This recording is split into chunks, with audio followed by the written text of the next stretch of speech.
Go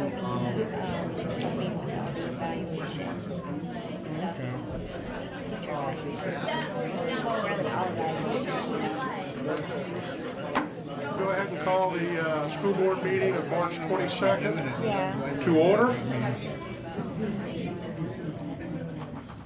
We'll begin our meeting with invocation provided by is Pastor Marshall Dodd. If we could all rise.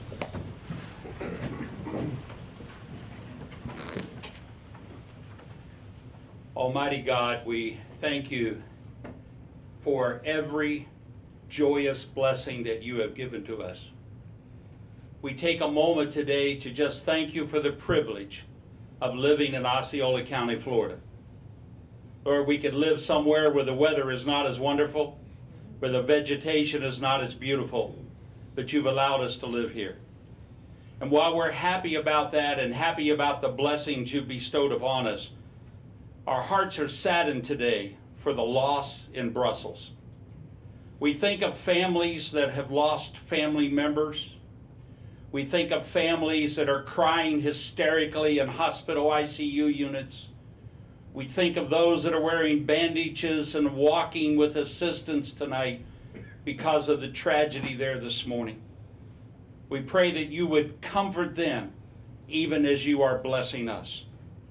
Father, we pray, thinking about that tragedy, we ask a hedge of protection around every campus and every facility of this great school district. We ask for your safety. We ask for your care. We ask for your presence. Lord, not only on the buildings and the facilities, but upon those who lead us, upon those who teach us, and upon the students who are learning. Lord, let your presence be manifest in our lives and make us aware of your help to each and every one of us. Now bless us with a vision and an anointing to fulfill that vision. In the name that's above every name, the name of our Heavenly Father, we pray. Amen. Pastor Dodd, thank you, and thank you for reminding us how lucky we are to live in Osceola County in the United States. And with that, please join me in the pledge. I pledge allegiance to the flag of the United States of America and to the republic for which it stands, one nation, under God, indivisible, with liberty and justice for all. Please remain standing. Gabriel Jimenez from the School for the Arts is going to sing the national anthem for us.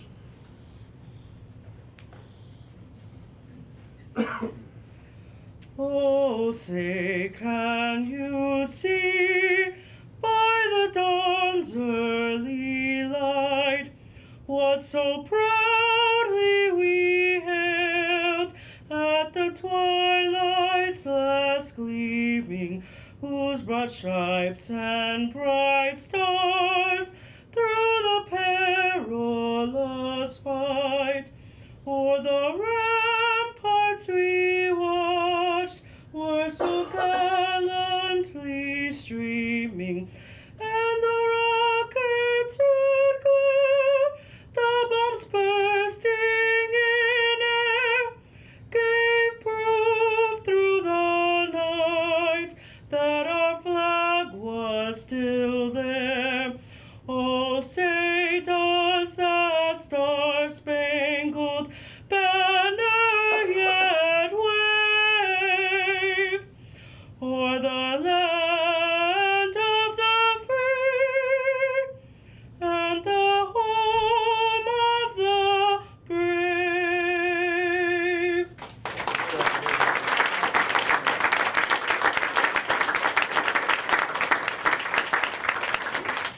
And Cher, will you lead us in the mission statement?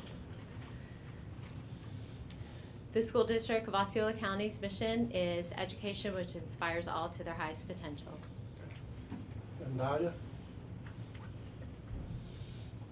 My name is Dalia Medina. I'm here to provide translation services. Mi nombre es Dalia Medina. Estoy aquí para proveer servicio de traducción. Gracias.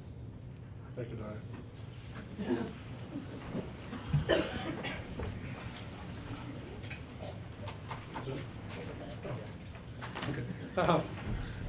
Now we begin our portion of the board meeting with comments from the board, and I would like to take the privilege and go first this evening. I just want to mention some special thanks to our legislative delegation and Governor Scott, the Speaker of the House, Christopher Foley, the Education Appropriation Chair, Eric Presin, the Senator Stargill, Senator Grimsley, Senator Darren Soto, and Mike LaRosa, all for delivering us $4 million. And again, an extra thank you to Governor Scott and his office for allowing that to stay in. And Representative John Cortez as well. So thank you all very much. When you see any of these people, please pass on that thanks. It's very important to us. I think there's an additional piece. The money itself is clearly important, but I think the thing that, to me, that may be most important is they're starting to hear our message in Tallahassee of the things that the high growth is doing to us. This is step one, so we've got to keep pushing. It's not over. And I'm just greatly appreciative of the support we got for our district. So, Ricky, you want to do that? Well, welcome back from spring break. Right after our last meeting, hosted a meeting for the Harmony Community School. Not all the folks were happy, but I want to thank those folks for coming out and participating and making their voices heard. So I just want to tell them that I appreciate that. I want to congratulate the Education Foundation, Kathy Carr, for putting on an excellent Education Awards ceremony. Congratulations to our winners. I wanted to say congratulations to the 11 schools, which is the most in the state, Ms. Hollenbeck told me, that won the Healthier U.S. Challenge Award. Did I say that right? We've got some great cafeteria workers, some great schools, and they were awarded a few weeks ago, had the honor and privilege of being there. And just to go along with what Clarence said, I wanted to thank our lawmakers in Tallahassee and thank Governor Scott. It is important that they hear our message, but also wanted to thank those in Tallahassee that are advocating on our behalf, those folks that we send there, Mr. Horner and our team at Olay, Doug Bruce and his team. So thank you to those guys. Without all they do, we wouldn't have been in the position that we are. I will also extend thank you to everyone for taking time Tuesday evening to come to our meeting. Someone reminded me of a quote. It goes, "The philosophy in the schoolrooms of this generation will be the philosophy of the government in the next." And they said, well, that was President Barack Obama, and I said, well, I think that he's quoting someone else. And it was said by Abraham Lincoln. And what's interesting is that we had a discussion, and I wanted to share the important part with you, the salient points, and that is that whatever you see right now that's going on with government in our political process, it had its roots. It was, and you know, it began 15, 20, 25, 30 years ago in our classrooms. And so we must always, you know, not forget that we're not just teaching the material, we're not just teaching the Common Core or the FSA and everything else that we have to, but that we're also teaching attitudes, and we're also teaching mores, and we're teaching culture. And to that extent, I am very, very pleased whenever I go to our classrooms and I speak to our teachers, that they know this and that they're concerned of raising good young men and women that will soon be our leaders faster than we even think about it. And that is my positive comment for this meeting. Thank you. Okay. Thank you, Mr. Chairman. First off, I need to start out, unfortunately, on a sad note. We had somebody who's been with the district for 34 years who had to retire abruptly February 29th. I just found out today, and some of you from Celebration know her at Celebration Kate is Miss Shirley. Shirley Johnson, she knew all the kids. She always had a smile on her face. She had no problem giving kids a hard time, giving adults a hard time, but that was part of who she was. And she recently passed away, and she is sorely missed. And I love Miss Shirley. I thought she was great. And I need to echo some of what the board said about our efforts in Tallahassee, but there were a couple people who need to be recognized also. John Boyd, who works here at the school district on our behalf. John was part of that team who helped us. Sarah Graber, I know Sarah gave a presentation. Sarah, we appreciate your help with it. And I've got to thank, we had Tim Weissire, our chairman and vice chairman, Clarence Thacker, and Ricky Booth, they all went to Tallahassee also, so I appreciate board members going and also carrying the torch there. And obviously, you guys did it well, so make sure you do it again next year. We appreciate you. Thank you so much. I want to recognize, for those of you who don't know, Dr. Pace is obviously here, but yesterday was her first official day as the superintendent, so we're thrilled that you're here. And I've already got to work with Dr. Pace, and she always, and we've worked together before, kids always come first with her, which is one of the things that I've always respected and enjoyed working with her. And obviously, that hasn't changed. If anything, the priority is even more important and higher, and I appreciate that. I want to recognize the people who were involved with the Celebration Educational Facility Task Force, Pat Schroeder, Rebecca Newman, Jeff McNeil, Dan Haskett, Brian Coakley, Tom Tuzin, and the guy who led this as the chair for them, Tom Sonnerberg. We appreciate what you did, and we appreciate everybody's involved. We also appreciate somebody who wasn't officially on the task force, a couple of people. Rose Polizzi, who is the guidance counselor at the Celebration Cake. She made the meetings. Rose, if you haven't met Rose is a dynamo. She's awesome. And also Bill Lucy from the Celebration Community Development District. We appreciate him participating. So I just want to, and John Bushy also. John Bushy, who he was the principal at the Celebration K-12. He opened up Celebration High School. He also took over Four Corners Charter School, PM Wells Charter School, just a great educator guy. I learned a lot from. I appreciate all of you. And Mr. Chairman, that is what I've got. Mr. Weissire. Thank you, Mr. Chairman. I would also express gratitude and appreciation to our lobby team, our staff, Mr. Cease, who was here with us previously, who also joined me in going around the state and sharing our need with legislators and our delegation members. And then, of course, the governor and those that you recognize as well. I think you did a great job, Chairman, of making sure that we extend the gratitude to them for their work on our behalf. One other thing I did just want to mention, Brett Barnhart with Center State Bank, some of you may know. There's been two different occasions that have come up recently where Brett has just completely gone above and beyond. And you guys will recall Kissimmee Elementary School had their bear out front vandalized a number of months ago. And when Center State Bank heard about that, they said, we'll take care of it, we'll pay for it, we'll get the money to you, we'll make sure that's done. Then Osceola High School had their baseball shed that caught fire and burned down and lost a lot of memorabilia. Once again, Center State Bank stepped up and said, we'll do it, we'll donate $5,000. And that's in our packet tonight as we look at the donations. And so I mention that because obviously I'm grateful for Brett's leadership and Center State Bank being a good partner in this community, but really even more so just to say that it's so important to us as a board, as we know, and to us as a community that we build those relationships with everybody that's a stakeholder in what we do here in the school district to make a profound difference in the lives of students. And I think what Center State Bank has done is just one of those great examples of what business partnerships in this community could and should look like. And so I'm grateful for them, and I know there's a countless number of others that we can recognize every single meeting, but I think it's just important that the community at large know that we appreciate and recognize their partnership with this district in making sure we're doing the right things for students and for the taxpayers of our community. Thank you, Chairman. Thank you. James, I'm sorry, I left out one. We've got a number of people from Celebration here, and the Celebration Company is here, and we're thrilled that you're here because I'd like to invite you. On the 29th, Dr. Pace has a meet and greet at Celebration High School at 5:30. We'd like a big turnout. We want all the neighbors to show up from the Celebration Company, from the community, so please get the word out. 5:30 on the 29th. Dr. Pace will be at Celebration High School for a meet and greet, answer questions, you get to shake some hands and ask her and meet her individually if you like. We hope we have a big turnout out there. Mr. Chairman, that's all. With that, Dr. Pace, your turn.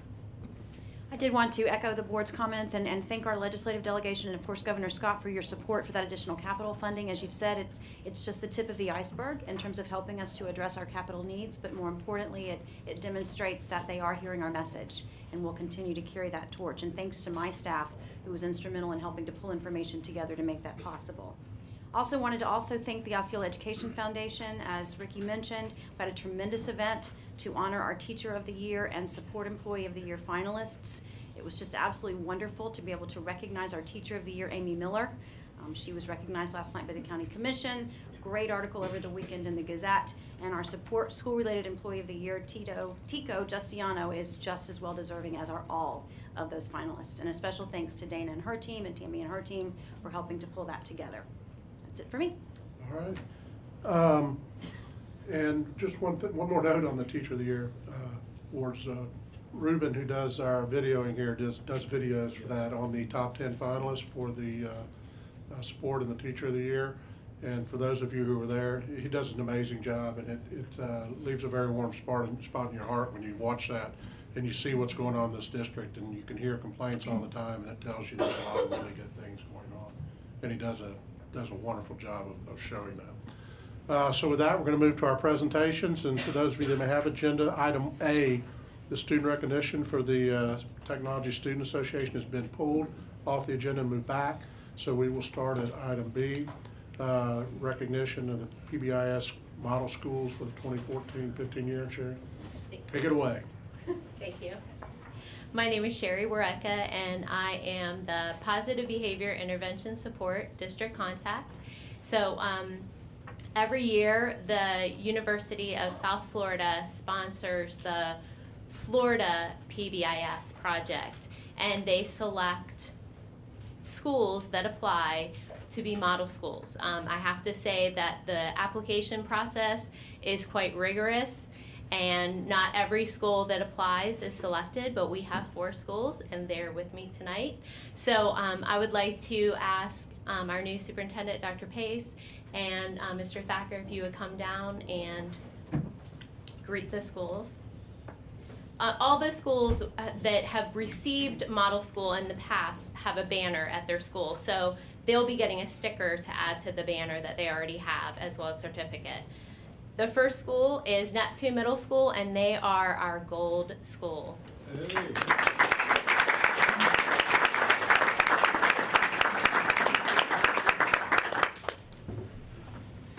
Next school is St. Cloud Middle School, and they received a bronze award.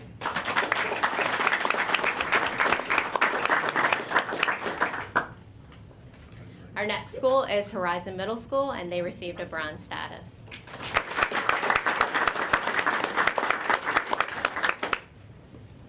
And our only elementary school is Flora Ridge Elementary, and they received bronze status, and they get a banner.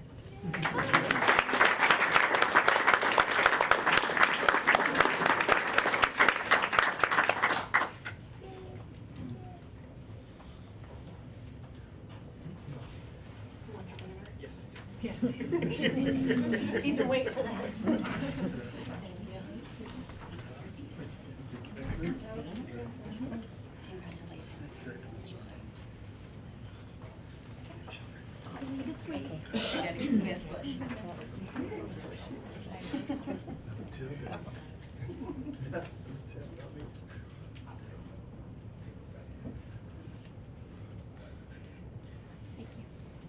Thank you all. Congratulations. I just want to say, go Seahawks. Okay. As an alum, I just want to say that. Black and gold, gold standard. I want to make this comment too, because I know a lot of those ladies are moving on at the end of this year, and a lot of them already have. Some of them that have been there since the school opened. Neptune Middle School has been a model middle school for this county, and I want to congratulate the leadership of that school over the last 26 years has it been opened. I can't believe it. It's crazy, but congratulations to you guys.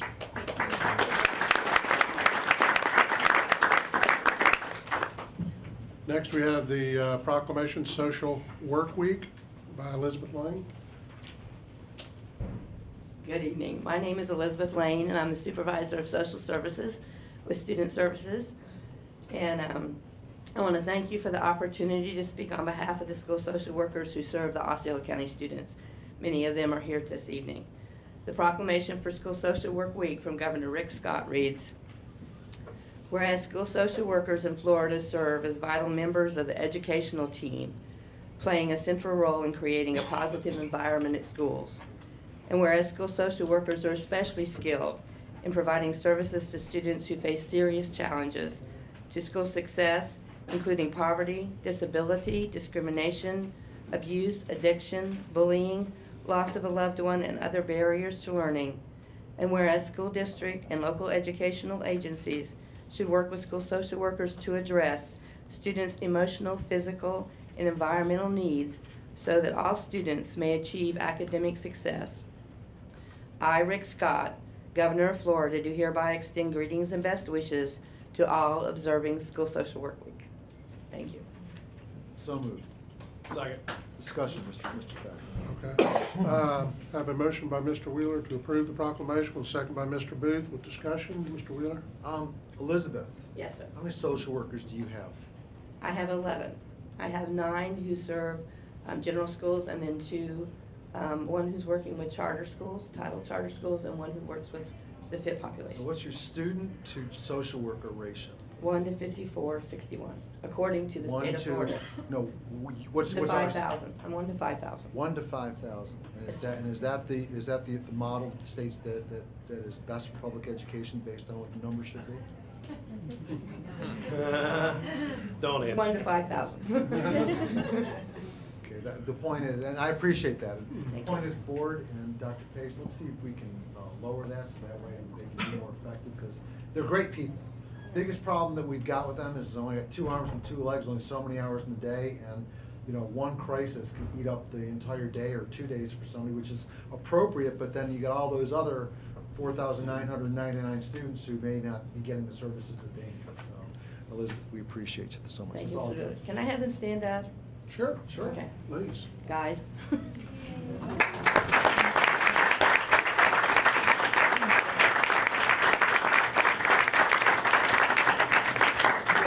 You all do an incredible job. Thank you. Yes, thank you all very much. That is it for presentations. Do you have any appointments and transfers? Oh, yes, I forgot. We have a motion. Any further discussion? All those in favor signify by saying aye. Aye. Opposed, like sign. Motion carries 5-0. Thank you, Jay, for reminding me. Come to our public comment portion of the meeting. Ms. Jackson? She got her yellow sheet in a little late, but we'll let her go ahead. Minutes. We're gonna accept it? Minutes. You changed the time on me. April Jackson, 722 Mabette. No, Mabette. Yes. I always say it wrong, I'm sorry. Kissimmee, Florida, President of Osceola County Education Association. I first want to start off with something positive. I see Cindy left already.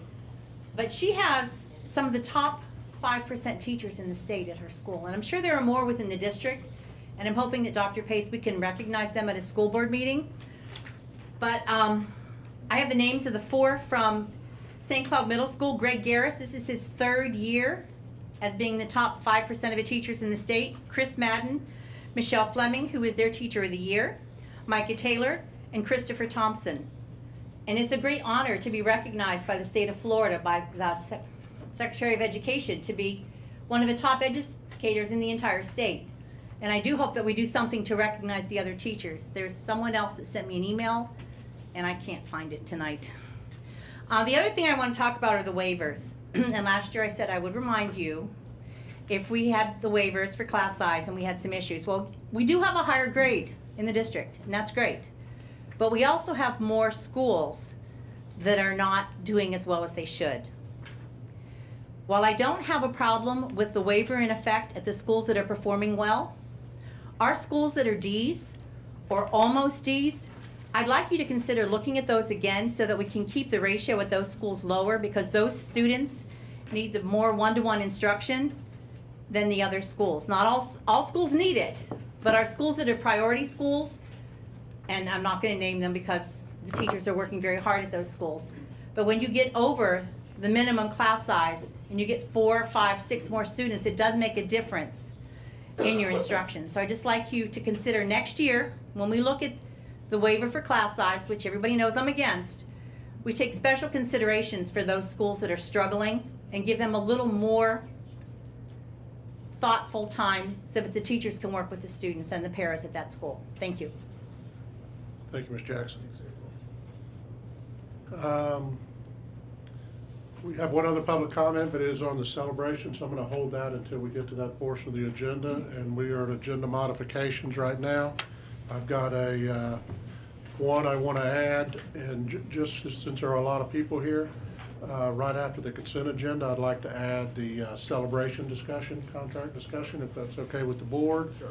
And under, at the very end of the agenda, under the unfinished business, or I don't know if it's unfinished or new business, we have one of our lobbyists here, Mr. Horner, and he'd like to talk to us, or I asked him if he would come and just give us a little update how the session went. We know we got the 4 million, but kind of give us some of the details and kind of what we need to do moving forward to, if that's okay with the board. Any other agenda modifications? Tim? Yeah, I have one, Board, just by way of process, under consent agenda, number 9, under facilities, the attendance zone maps and boundary descriptions. I want to pull that from consent, only so that we can deal with it in a more proper order after we actually work on the administrative placements that need to take place. So I'll pull that from consent. Okay. And do you mind if we'll move it to the facilities section? And Yeah, I actually would prefer, and really, in reality, we need to put it after we work on those administrative appointments so that we can ratify that, because the language in that consent agenda item actually implies that we've already voted in favor of the administrative appointments. Okay. Are we taking that off the consent agenda at the end, taking it again on the end of the consent agenda, or on the regular agenda under facilities? I was going to move it back to facilities in the regular agenda. That's what I Yes, thought sir. the clearance said. Yes. Okay, I'm sorry. Yep, that is correct. Okay. Move to approve the agenda as modified. Second. Have a motion by Mr. Booth to approve the modification of the agenda with a second by Mr. Wheeler. Board, any further discussion? Hearing none, all those in favor signify by saying aye. Aye. Opposed, like sign, motion carries 5-0. With that, I believe that brings us to the celebration blue sheets. And what I want to do is just give you a little background where we're at as I know it. And then Tom, do you have anything you want to add, or Dr. Pace or anybody else? We have discussion, but basically, staff and our attorney has worked with the celebration company to go through an agreement. A lot of the agreement changes, which are redlined. Was this in the back of the room, Tanya, do you know? So some people have copies of this or can get them? No. They do not, okay. Well, No, they would have to contact. they'll have to contact, okay. A lot of this that is in here currently is some formality, legalese, and some corrections as things are no longer in place. I think staff is pretty close. Board, I guess what I would like to see us do, maybe if we have questions or comments about it, but give staff some direction going forward on whether they can meet with the celebration company, if we can give them enough guidance tonight to let them meet with them, wrap it up, and bring it back to us for the final ratification or approval, whatever it would be. So, Larry, do you have any comments you'd like to add? Just, am I on? Okay, thank you.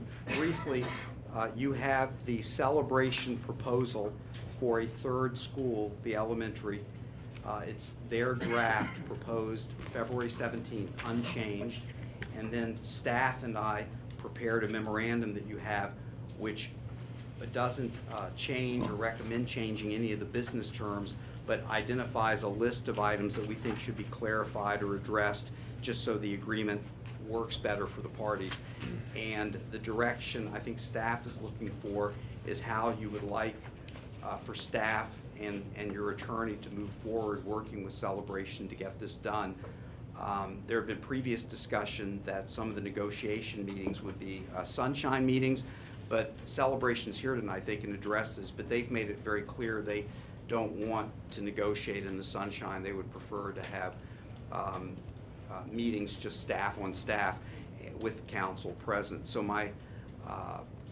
and that was a decision I couldn't make, so we had to bring it back to the board so we could get direction on how you would like it to proceed. I do want to emphasize, I believe, unless the board tonight reaches consensus on other business terms that it would like to see included, I would assume we're very, very close. I think so. Thank you. Tim, if you don't mind, I've got one person want to make a public comment before we get into our discussion. You mind if Larry, Tim, would you like to come up and Need to give your name and address for the record. And I think anywhere right in there, and that little microphone will pick you up, I think. Okay. That's right. My name is Leonard Tim. I live at 411 Campus Street in Celebration.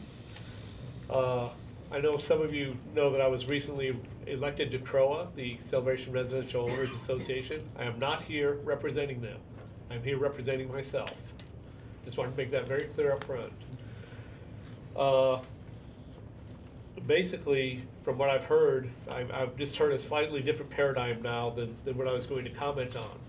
My comment was going to be that I would like to see you publish all of the board meetings with the Celebration Company so that 2 or more of your board members could attend if they so wanted, and it would also allow it to be negotiated in the sunshine. What I've just heard from you is that you're not really interested in that. So I guess if I had to recommend an alternate recommendation to that, it would be if you go through and negotiate something, that you put it out there for a month and let us look at it, let us see what's out there before you run something through a workshop and then 20 seconds later you run it through a meeting and vote it in.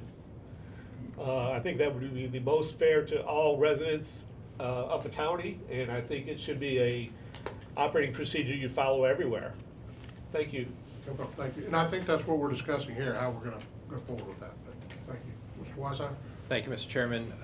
I actually can go in that general direction. What I was going to say, first of all, is I would like to see, as we requested at the last school board meeting, for staff, our attorney, and the Celebration Company to get together, work out these final details. I'd like to see a face-to-face meeting completed. Chairman, I would still like to see you participate as our chairman in that meeting if it's needed and required, and it's your prerogative. And then as far as the gentleman's comments, I'm perfectly fine. I don't know if it needs to be advertised for a month, but I have no problem with the idea of getting the final document, having it dropped in our normal agenda packet so everybody has an opportunity to see it, review it, read it, digest it. Reach out to board members or staff if they have questions before it comes back to the board for a vote. So my opinion really stands pretty much the same as it was at the last meeting. I'd like to see everything finalized. I'd like to see both parties sit in the room together, work out the final details. Chairman, if anyone's going to be there from our board, I'd like it to be you, and then I'd like it to be advertised what the document's going to look like, and then brought to the board for ratification at that point, where the public will also have an opportunity to comment. Thank you. Mr. Wheeler? First off, I think that there's some things in this agreement that I really do like. I do find it troubling that we've got a developer telling us who can and can't be in a meeting. I don't think that we should allow anybody to tell us who can and can't be in a meeting, considering that it's conspicuous that they don't want to be in the sunshine. They got to this point because they didn't include enough people, and they went without a board member to the community and made a presentation on a plan that bombed bigger than anybody could have anticipated, which is unfortunate, but they worked that out with our staff and they worked that out within themselves.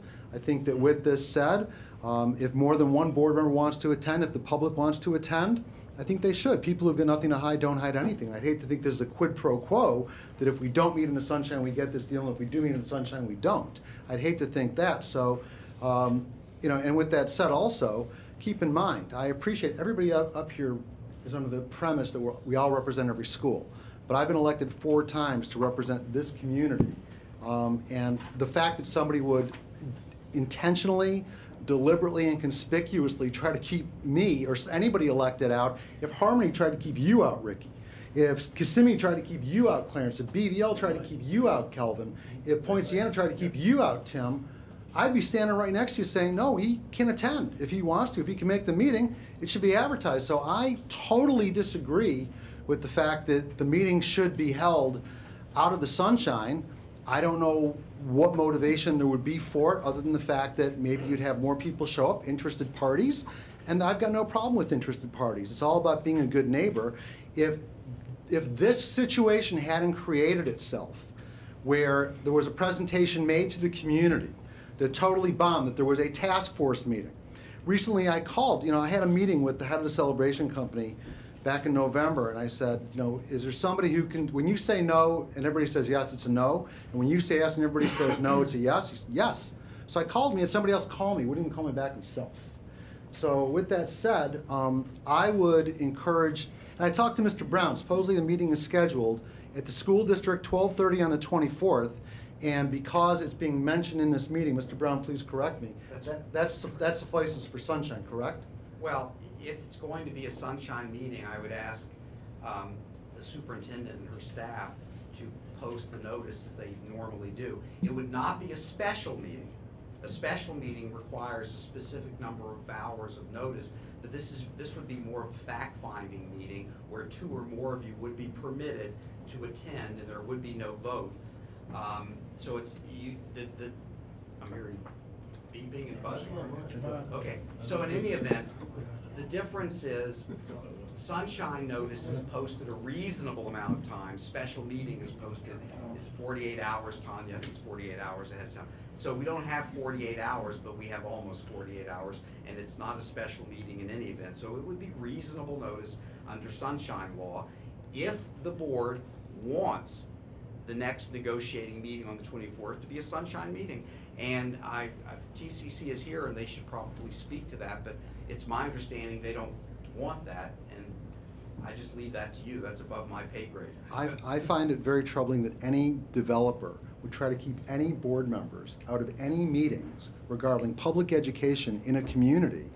It just doesn't, you know, I'll never really support that. Again, if any of you gentlemen, or any board members up here, wanted to attend any meeting with anybody, and it could be noticed, and more than one of us wants to attend, I would 100% support it.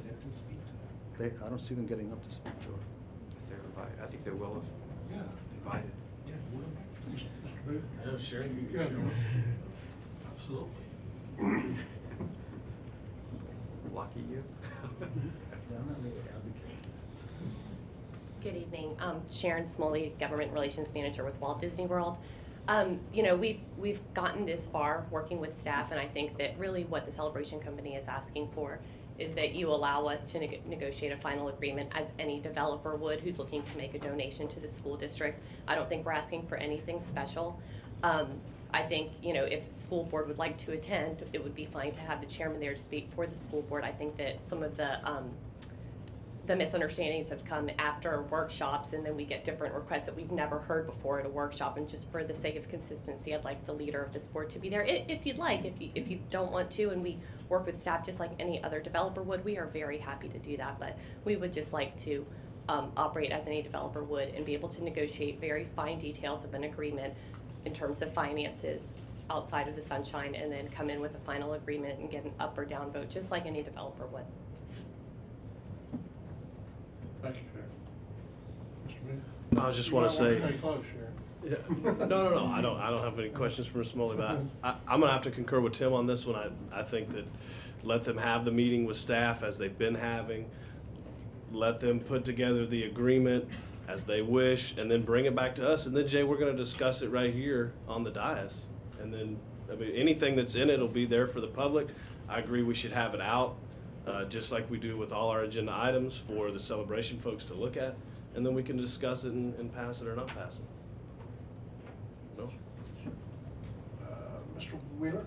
Well, I think that what you're saying makes sound judgment. However, being treated like any other developer would be great. But no other developer, to my knowledge, since I've been on the school board, has taken a plan to the community that they're in that was so vehemently opposed by the community because it was all done, you know, it wasn't done necessarily with input and with people involved, so they had to go to a task force. So you're right, Ricky, if it was typical, and Sharon, you're right, if this was typical like most developers, you're right, but this was never conducted like most developers. You guys brought a plan that you basically drove the plane into the mountain with, you know, and I'm not, that's what happened in November with the Community Development District. So I would, I appreciate the confidence everybody has in everybody doing this, but meanwhile, I find it very troubling. And if we hadn't gotten to this point, if we didn't have a developer and staff bring a plan that fell so gloriously on its face that the community took it upon itself to develop an education task force, have meetings for 2 months to get to the point we're at today, you'd probably be right. But they have gotten to this point because it's a mess that we didn't have to have that was created, and at this point forward, I think that it behooves any of us that want to attend because it's gotten where it has. And again, I'm not suggesting this is a bad deal. I'm not, but at the same time, I think any of you who wants to attend any meeting should be allowed to. And I think to not have me attend, I see there's no upside. Last checked, I was elected, like I said, 4 times by this community. And again, this is not a typical development agreement. No developer has ever brought a plan to a community that felt like a lead balloon like this one did. Thank you, Tim. Yes, sir. So, you know what, let me see if I understand this correctly. All right, so the issue here is that because it is not a published meeting, it's not gonna be published. That means that, as suggested, that the chairman attends would pretty much preclude Mr. Weir from attending. Any of us. Well, I think you're the That's only correct. one that's making the objection, though, so I want to be more specific. Does any other board member feel like they need to attend, in lieu of or with the chair? No. Okay, so would you agree that I stated that properly then? Sure. Okay, all right. I think that the points that the developers representative made are very important. I don't see why we should treat them any differently than we have. I think that they understand the dynamics, and I trust staff. So far, they've gotten us to a very good place. I think that our attorney has also, and we're very close to getting something that can be voted on. That said, we can't really ignore the points that Jay Wheeler has made in terms of he wanted to be present and involved in these discussions. He is their duly elected representative. So, to the extent that we want to maintain the dynamics that gotten us this far, which we're all very pleased with, if I understand, I would just ask maybe with Mr. Weishire's suggestion that the chairman be present at this meeting. I would be okay with having Jay fulfill that function. And finally, I would say he's showing the interest. He knows the community. I'm going to defer to his knowledge of whatever else is going on there, and I think it will resolve this dilemma at this point. That was the extent of what I'm saying. Mr. Chairman? Jay, I don't disagree with you at all that you're elected from that area of the county and that you have maybe a special affinity for your representation of that particular area of the county. I appreciate the fact that you want to be involved in the conversation. I genuinely do. I think part of my concern would be, let me back up. Your concern is that you feel like that the Celebration Company made a misstep some months ago, whenever it was, fine. And as a result of that, you now don't want to follow any of the procedures and protocols that we typically would follow with any of these type of approaches or any type of contract or agreement that we're working with the school district.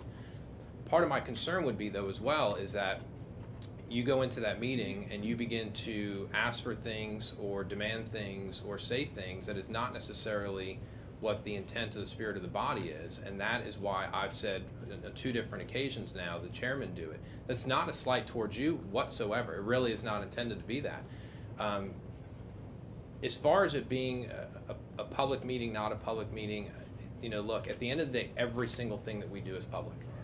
Nothing is, and I could speak clearly for myself, and I think you guys will all echo this, nothing that I want to do, intend to do, or ever have considered doing with regard to the Celebration Company, the Celebration School, and what the school board is doing out there, did I ever intend for it to be something that wasn't dealt with in a very open and transparent manner. And in fact, I sat right down there as I was chairman and told the community we will do everything that we can to make sure that they remain engaged, that the conversation keeps going. Numerous board members have attended the workshops and the things that they've done as well. I think we've shown that that's the exact spirit in which the school board itself is operating under.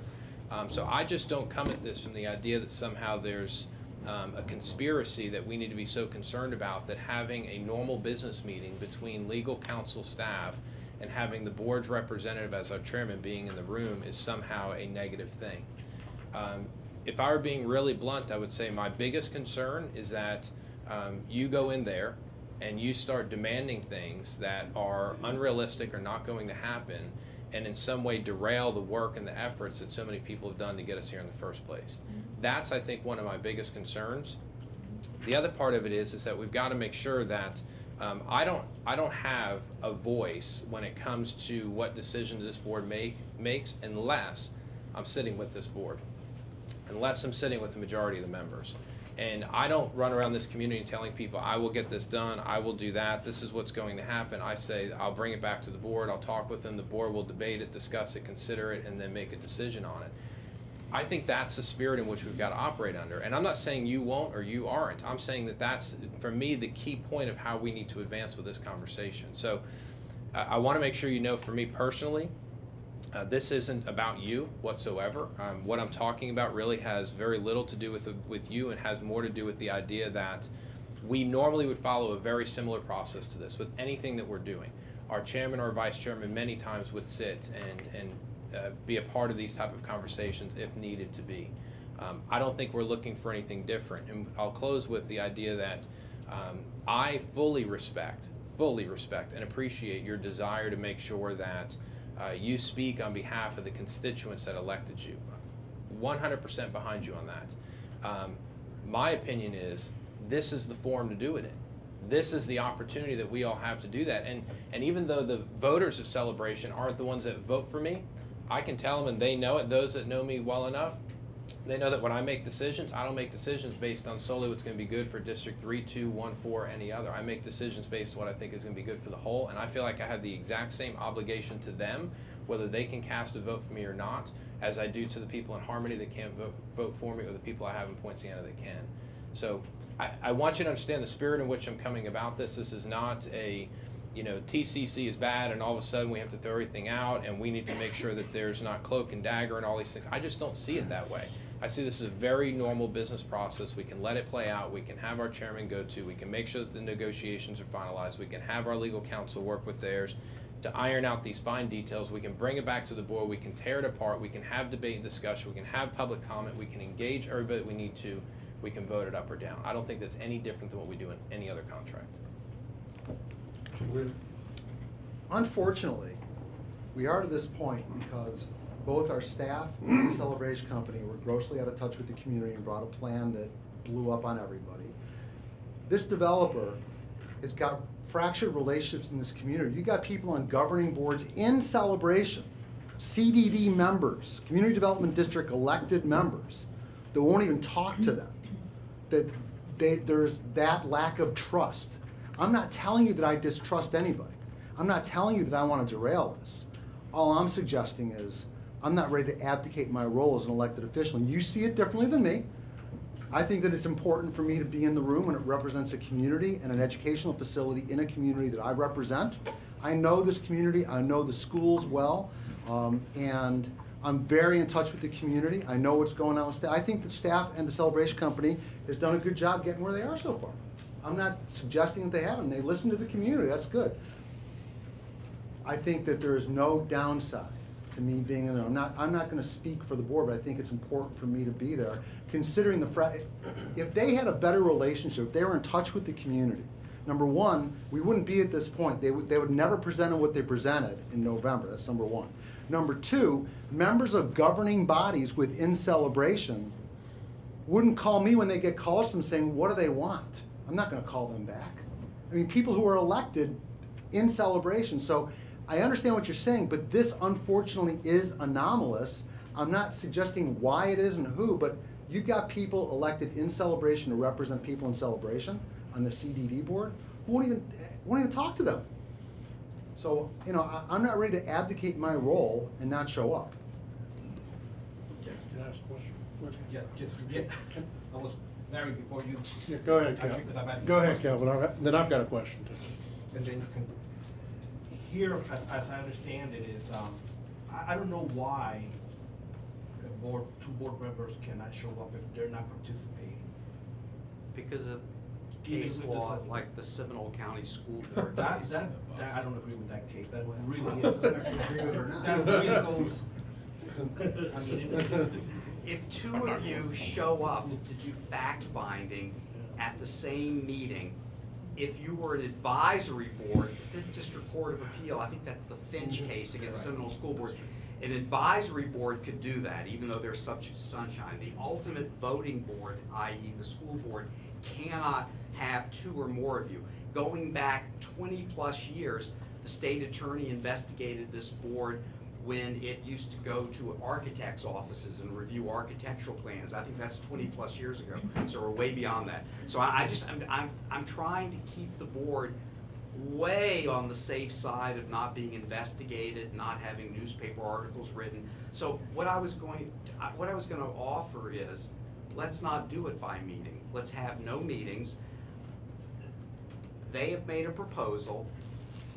Rhonda and I have prepared a memorandum that point by point identifies things that we view as technical.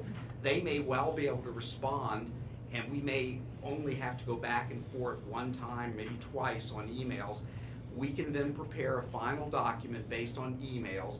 Each one of you, I'll copy every one of you with every email, no matter when received.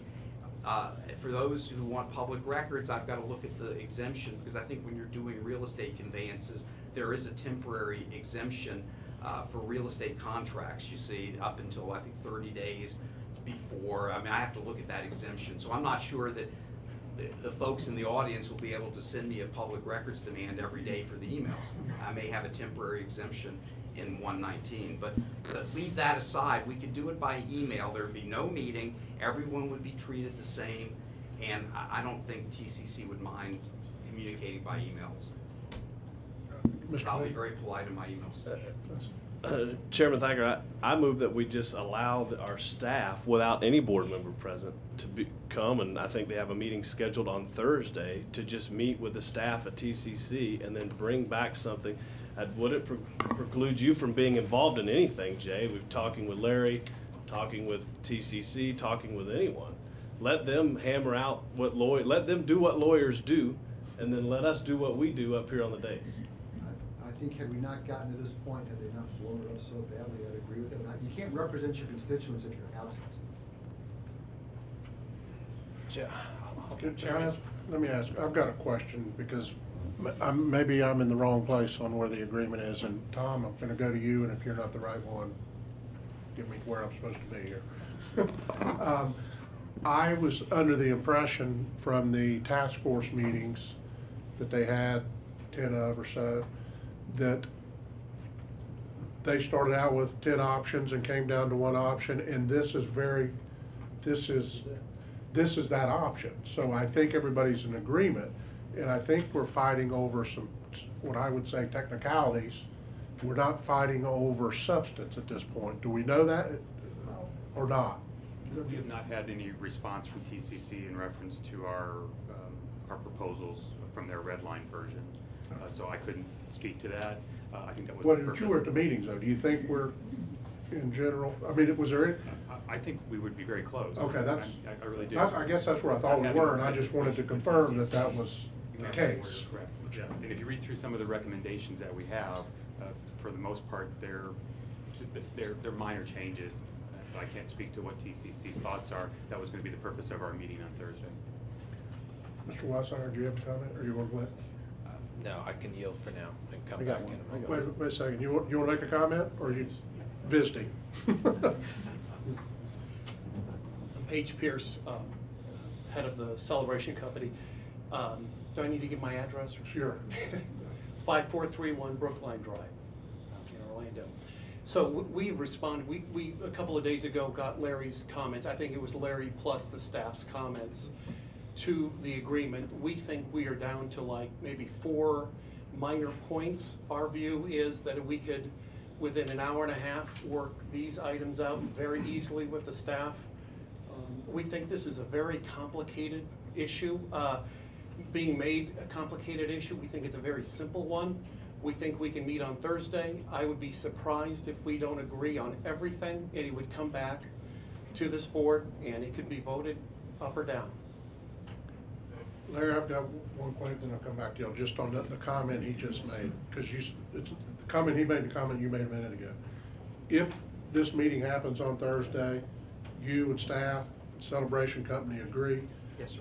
You had this time period on the public records. What can we get to their task force to look at prior to the meeting, or can we not? You just lost me. There is an exemption for real estate contracts, but if it's important to make it public, we can make it public right away. Would that be okay if, I'm a little uncomfortable with, if we all have agreed. Yes, To have them walk into a meeting, I don't think is fair and say, here's 32 pages, we're gonna vote. absolutely. I think that if the school district and the Celebration Company agree, we can give it as much public notice as you guys think, within reason. We're absolutely fine with that. And Okay.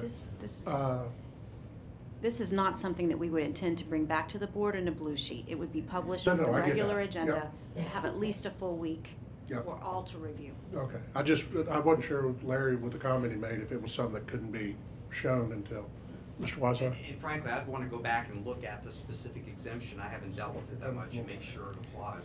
Sorry. No, that's all right. Clarence thought I was throwing my I thought voice he or was throwing his something there. voice. I'm looking at him and it's coming from here. I wasn't quoting statute numbers, so I wasn't sure what was going on. Mr. Wheeler, I want you to know that I absolutely would never want or desire for you or any board member to abdicate responsibility at all. And I hope you know that. I think you know me well enough to know that's not what I'm trying to say here tonight. I think I just don't view this as cloak and dagger and dramatic as you may. And I think that for me, I think the most important thing, and I want to speak to the residents from the Celebration community, I told you from the beginning, this board member, I have no interest in trying to slide something through or not keep you guys apprised or aware of what's happening. And I want you guys to have plenty of notice. I don't even know how long we've been having this conversation at this point, 3-4 months, I think it is, yeah. So we have allowed this conversation intentionally to work itself out, to allow the community to be engaged, to try to keep all stakeholders involved. Mr. Wheeler, when you say, the abdication of your responsibility, we're going to vote on a number of items today, and there's a number of contracts that we're talking about, and you were not in the room for the negotiation of those contracts, and these contracts are just important to your constituents, my constituents, our shared constituents, as are any other contract. Every decision this board makes is equally important to the well-being and the health of this school district and what we're trying to achieve with regard to educational excellence. I think Mr. Booth makes a good point. And look, I only said to have the chairman do it because that's what we said at the last meeting. There's no reason to play all this out. I'm perfectly fine with what Mr. Brown suggested. I absolutely want you, look, let's bring the document back. Let's work out the fine details. It sounds like there's only a few remaining points that exist anyway. Let's make sure the residents have an opportunity to review it. Let's make sure that the public notice is in place. Let's get it advertised. Let's get it here. And if you have concerns about it, like I do and any other board member, we're going to have plenty of time to pick it apart. We're going to have plenty of time to call Larry and say, what are you thinking? This is crazy. We don't like this. Or what's going on here? Or what is the Celebration Company or staff? What did you come up with? I fully believe that you're going to have every opportunity to fully serve and represent your constituents, whether you're sitting in the room for the negotiations or not. And I think that part of the value that you're going to bring back to this board is that you have been intimately involved in this. You do know a lot of the nuances of it. And when we get here and the decision-making body is sitting in the room, not a couple lawyers and a couple staff people, when the decision-making body is sitting here, you're going to be able to speak vehemently for your constituents to let us know why we should vote a certain way or why we're all in agreement or why we should all be in disagreement. So I think you're absolutely not abdicating anything. I think you're going to do a phenomenal job as we get this document back and we have an opportunity to deal with it just like we do every other contract that this board votes on, and we as a body, we as peers are going to have the opportunity to fully vet this discussion, and you're going to make sure that you have an opportunity to speak on behalf of your constituents. Mr. Wheeler? Since 2002, when I first got on this board, there's never been a developer who has deliberately requested that board members don't participate in something. I would tell everybody up here to look upon any developer or anybody, and to your point with those contracts that we had that we're going to vote on, I bet you not one of those vendors said, we don't want these people in this meeting, these people can't be in this meeting, these people can't be in this meeting. who makes the decisions? Do we make the decisions, or we let vendors make decisions for us? And the real question is, anybody who would dictate to us who they do and don't want in a meeting, I would find that highly suspicious, number one. And number two, you've also got to take into account something you haven't mentioned yet. This is a community that's mature. They've been there a long time. They don't have great relationships. And the fact that they don't have those great relationships, and people who are elected to boards there will not even return their phone calls, that'll be a red flag for me. Now, I realize you may not see how it necessarily correlates to this. So with that said, I'm not trying to kill anything, Tim. I'm not. But at the same time, I don't think that we can tell someone where we can meet, who we can meet with, and when we can meet. If any of you want to sit in on any meetings with anybody, I'm supporting it. I got no problem with it. I think that it's a good idea. There's no such thing as too much involvement, unless you get to the point where you're meddling, you're telling someone who to hire, who not to hire. Obviously you can't. But this, representing your constituents, showing up how do you represent your constituents if you're not there? I realize you think you're not abdicating if you're not there, because they're going to come to you and you can do this and you can do that. I think that had both our staff and this developer been better in tune with this community, we wouldn't be having this conversation. We wouldn't be here right now, but we are. And the fact is, when they went in front of the community and gave their presentation, I deliberately did not go because I didn't support it. Now, I didn't expect it to fail as gloriously as it did, but it did. And so they had their task force meetings, et cetera, et cetera. But at what point do we decide this is how we should represent people and this isn't how we should represent people? I'd leave it up to each one of you to judge how to represent the people who, whether you consider the whole county your constituency or not, I'm not going to tell you how to represent the area that you've been elected to represent. And I don't think that, and I think that you should, it's not a question of indulging, it's a question of somebody wants to be there in a community they represent, something germane to what they're doing, and it's not like I just got elected either. I've represented this community for a long time. My kid's gone to school there. I'm involved with the community. I don't know, I'm not trying to kill something as much as, let's just say, I think it's important for me to be in the room, and you may not think it's important for me to be in the room. Thank you. Mr. Booth? No, I think Jay makes a lot of great points. I think Tim makes a lot of great points, but I've heard it all, and I don't know if it's the time or if it's appropriate, but I'll make a motion that we allow the TCC staff and our staff, just the staffs, to come here on Thursday and have a meeting. I'll second your motion, Mr. Booth. Second, okay. I have some discussion on that. That's fine. We'll just restate, we have a motion by Mr. Booth with a second by Mr. Weishire that would authorize staff to go ahead with the negotiation correctly with Celebration Company and council. And with discussion, so, Mr. Senna. It'll be brief. Board, and for everyone else who's interested in these dynamics and the process, I think that what Mr. Wheeler is really, he's advocating is more in principle than anything else. We've all had an opportunity to look at this document. And by the way, we haven't really even discussed it, but since this thing into what we're doing right now, it appears, from my perspective, that it's satisfactory.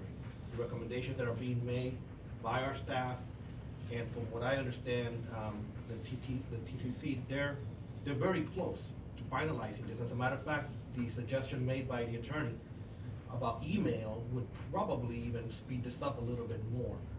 And what's left, Mr. Wheeler, it doesn't seem to be anything of substance, as Chairman Tacker explained, and Rick Stevens.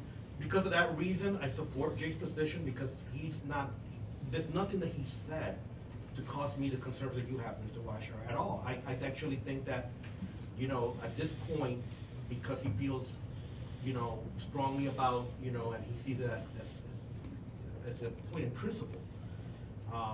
But we need not go there, Mr. Wheeler. I think that even you would agree that this is very close to finalizing. There's not a lot of input that you would have in any case, unless there's going to be things outside of what's being mentioned in the proposed amendments. Mr. Wheeler? So anyways, I'm sorry, I apologize. So look, I want to make discussion so that people would understand why I'm going to vote against it. I think that, we could go forward, and I would have demurred and Mr. Weedigo is in my stead if I was in a position to make the decision. I think we would have gotten the same result and we would have had this thing done. Mr. Wheeler? I appreciate the motion and the second, although I'm not a potted plant. And even though the vote. No, we get it. Even though you may vote one way, I may still show up because I feel it's my responsibility. The board may think otherwise, and I'm okay with that. But I'm not going to shirk my response. If I feel strongly about my principles and what I've got to do responsibly, sometimes you got to go against the grain. Agreed. Mr. Brown had a comment. Oh. Would it be, I mean, if TCC declines to meet, I don't want to be in a silly situation. So what I would suggest is then I would revert to the email approach and keep you fully informed. But I'll appear at the meeting if that's the way the motion goes. There's no meeting when there's nothing to worry about. Well, we're all going to show up and then see what they do. If they have a conference call? Planning ahead, you know, that would be the fallback position. Is that all right? Because we can, I don't want to not get this done because we can't figure out a way through the process to advance it. We're very close. Wait a second. Tim's next.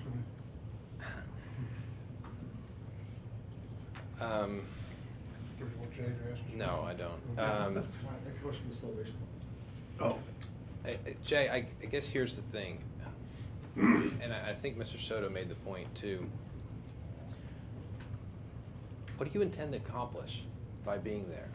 Yeah, we have to show people that we can't allow ourselves to be pushed around. Well, just so you know, I'm. Let me ask Nobody's pushing any. Wait, no, one one moment. No one's pushing anybody around. I think you feel that way. I don't know if the rest of I don't feel that way. I'm sitting here telling you really the same exact thing that we talked about 3 weeks ago, 2 weeks ago, whenever our last meeting was. So I have a suspicion you feel like you're being pushed around or you're being told where you can and can't go by the celebration company or whoever. That's not how I feel. I don't feel like, look, and I would. They're not telling you. Well, why? Let's ask them that question. Well, look, it's not in the spirit of the way this board has operated over the last number of years to try to make sure that we build solid relationships. And think about what we're talking about here. We're talking about working with a developer, getting a significant donation and contribution to the school board, making sure that we're building a quality school for the school district. Go talk to any other developer in town and ask if they're going to do the type of things that we're getting. I just don't like the spirit by which that all of a sudden we're saying, we don't like it, we don't appreciate you, and you're evil. I just don't feel that way, and I don't feel like that anybody, the celebration company, anybody is pushing me or any other board member around or telling board members what they can and can't do. I guess my biggest concern is why are you so adamant about being in the meeting, and what is it that you intend to accomplish, and what is it that we can't discuss as a board, even sitting here right now, that you're wanting to do that you feel like you have to be in a meeting apart from the rest of your board. That's my. I don't. You can all attend as far as I'm concerned. Yeah. I've got no problem with you. No, we can't if it's not publicly noticed. We're going to wrap this up, but Jay, you got one quarter, you got another. I'd like to know from the celebration company why they're opposed to having me in a meeting.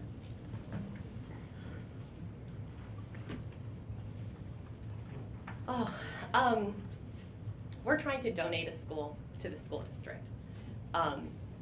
There's a lot of, complexities that come with that. We are fine to take Mr. Brown's approach of just finishing out on email if face-to-face is overly cumbersome.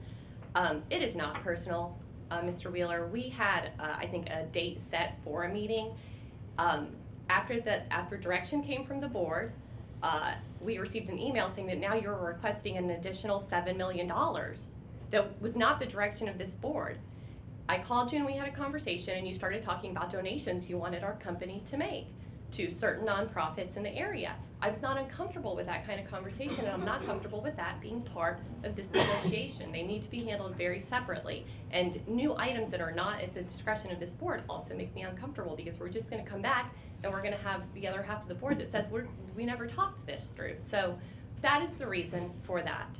And I'm sorry that that's where we are, but that is where we are. I'd like to take direction from the board as a whole so that we know that we're going in the right direction. I think that's extraordinarily reasonable to request. And we're happy to make accommodations and move things around and change timelines, and I think that you guys have seen that from us. I hope that you've seen that for us. It's not personal, Mr. Wheeler. You've just brought up things after you get direction from the board, and it makes it very difficult from a negotiation standpoint, and very difficult on your staff, by the way, who thinks they have direction, and then, you know, they get an email from you requesting new things. It's being derailed as we speak, the longer this goes on. So that's the reason. I'm sorry we are where we are. I would be very happy with Mr. Brown's recommendation of just doing it over email if that's the easiest thing for the board. Jay, you can make one more comment, and I'm gonna make a comment, and we're gonna call the question. I guess there's a lot of people in Celebration who'd like to see you be a better neighbor. Like to see the Celebration Company be a better neighbor. That's really what it comes down to. Not be a company, not be a developer, be a neighbor. That's really what it's about. Mr. Chairman, I'd like to withdraw my motion. I'll withdraw the second, Chairman, Okay. if that's the case. Okay, motion is withdrawn. The only comment I was just gonna add, because we are gonna wrap this up and move on, because I think there's kind of a consensus from the board. It's gonna get back here. I guess I thought we were close. I still think we're close. I, for one, am ready to have this thing done. I went to a meeting in early December with their task force out there. Paige, I think you were at. I wasn't at that meeting. You were not at that meeting? No, sir. My staff was. Okay, somebody But there. it's been a long time. It's been a long time. We kind of made a commitment. There were some things that Celebration residents were uncomfortable with. I think many of those things have been addressed. Tim kind of mentioned it a few minutes ago. By taking the amount of time it's probably worked its way around from 360 degrees times 4. Round and around and round, and I think everybody is pretty close to the same spot, probably all on the same page with the idea.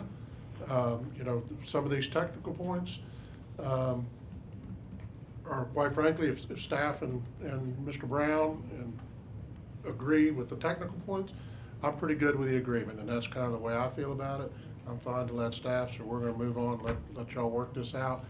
My hope is, Larry, I guess, or Deborah, that as quick as these guys can get a final copy, and it's appropriate to get it to the task force group, so it can be disseminated, so they have time to take a look, because it's gonna be big. It's gonna be however many pages this is. Give them time to take a look, read it, so they can call us and understand it and give us their concerns at that point, or at the meeting. They can certainly come to the meeting too, but so it's not a rush. It's not, you know, you get 25 seconds to read 36 pages. So with that, I'd like to move on. If I could just ask for clarity, sir, I'm sorry. Yeah, that's it. Are we then handling this via email, our staff and I? Yes, okay, got it. That'll be fine. Yep.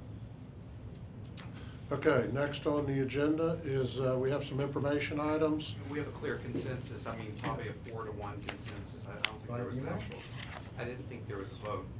Did I miss a vote? No, we did not vote. I withdrew my motion. I got a 4-to-1 consensus, and I'm sorry to have to bring this to you, but it's important to get the process nailed down. I think Dr. Pace and I will work together, communicate with them by email. We can wrap it up very quickly, I'm certain. Yeah, because it sounds like to me you're there. We are. Let's just move it forward. Mr. Chairman, Yeah, if I may, go ahead, Tim. I want to make sure that the residents understand. It's been very clear. You guys will be a part of this process. You have been, you will be. We'll make sure you know what's going on. You'll have the document. You'll have an opportunity to review it. We're going to continue to do the right thing as a board. We're going to continue to make sure that you're engaged in the conversation. I want to make sure that is the clearest thing that you heard through any of that tonight. And we hope that the Celebration Company will endeavor to be a better neighbor and not just a developer. No. Okay.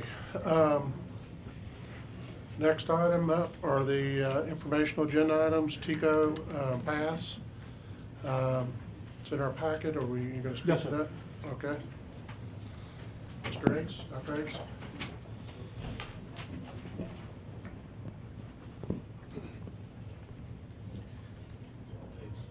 Superintendent Dr. Pace, school board members and community members, I'm really excited tonight to bring to you recognition that I think brings about really a culmination of the work that the school board has done with the community. Over 3 years ago, we birthed the idea of having 2 satellite campuses for our TICO campus, for TICO, one in St. Cloud and one in Point Siena.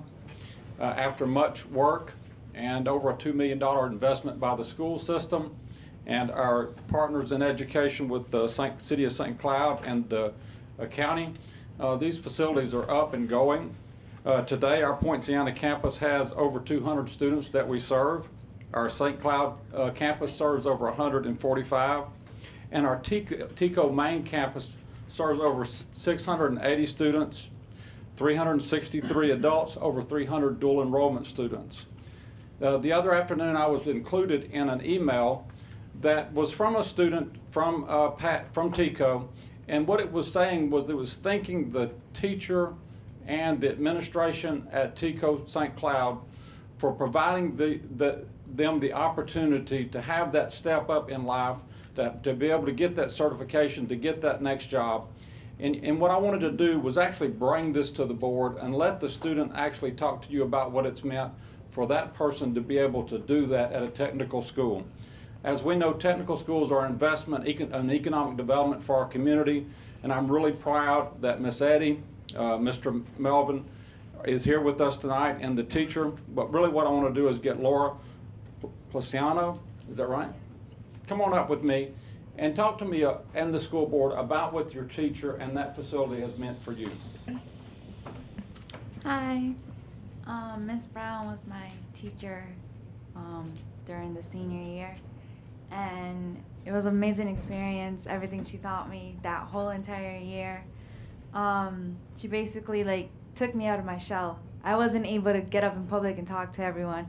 And now I think it's crazy that I'm standing here in a board meeting, kind of red but not so red, but I'm out of my shell. So it amazes me that she was able to do that, and now I have like the ability to like talk in front of people without freaking out. Because I remember in class, I would get up for a presentation and I hated it. I didn't want to do it. I didn't want to be in front of class. I didn't want to be in front of people because I was afraid of what people would think, of what they would like think in their head that, oh, she doesn't know what she's saying. She's not smart enough. But Miss Brown gave me that faith that I could go up and talk in front of people. And now I feel like thanks to her, I'm able to talk to people, and which is what I do at work. I deal with customer service, and I recently had my evaluation done, and that's what I exceeded the most, customer service. And then with my coworkers, all my coworkers are like, oh, we want you in the front because you're best with customers, and customers always want you. So I think it's amazing that because of her, I was able to break out of my shell. So if you would share with us the certification you got and the positions you have right now. Right now I'm working as a pharmacy technician at Walmart, the one right here in BBL. So you guys are welcome to stop by and visit.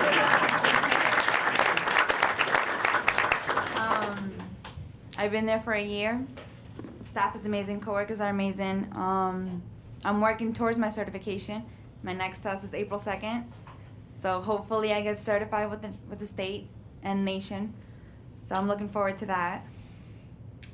We really appreciate you coming in and sharing that. Miss Eddie, if you come up here for a minute.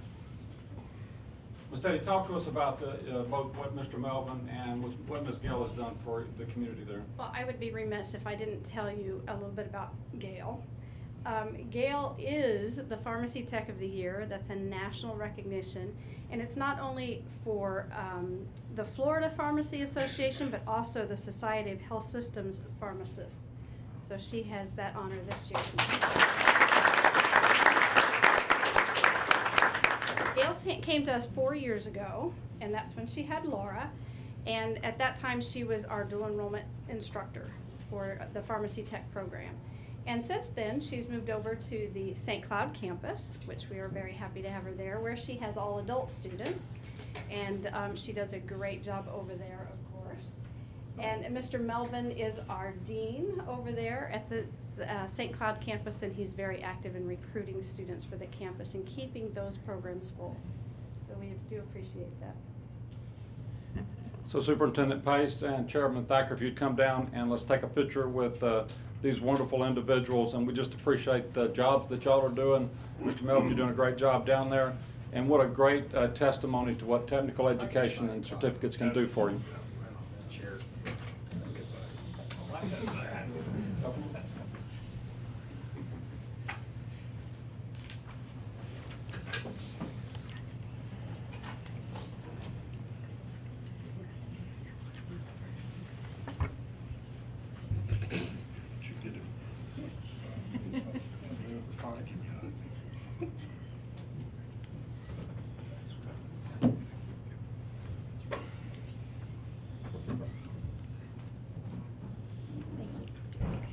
Congratulations. You clearly contributed.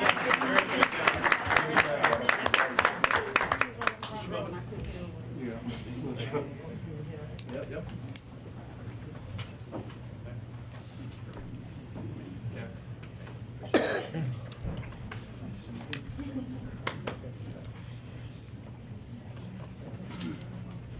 The next item on the agenda is the report from the Business Advisory Board. Sarah, any comments on that? It's just in our packet. Okay. And the audits are also in our packet. Do any comments or anything to address there? Yes, sir. Okay. Moves us to our regular agenda. Board, what's your pleasure? Mr. Chairman, I'll make a motion in curriculum and instruction to improve letters A through C. Second. Have a motion by Mr. Weishauer with a second by Mr. Booth to approve curriculum instructions item A through C. Board, any discussion? Hearing none, all those in favor signify by saying aye. Aye. Opposed, like sign. Motion carries 5-0. Mr. Chairman, I'll make a motion to approve item D. A second motion. I have a motion by Mr. Booth to approve item D with a second by Mr. Weishauer. Board, any further discussion? Hearing none, all those in favor signify by saying aye. Aye. Opposed, like sign. Motion carries 5-0. Human Resources. I'll make a motion to approve items E and F as submitted. Second. I have a motion by Mr. Wheeler, second by Mr. Booth to approve items E and F under Human Resources. Board, any discussion? Hearing none, all those in favor signify by saying aye. Aye. Opposed, like sign. Motion carries 5-0. Business and Finance.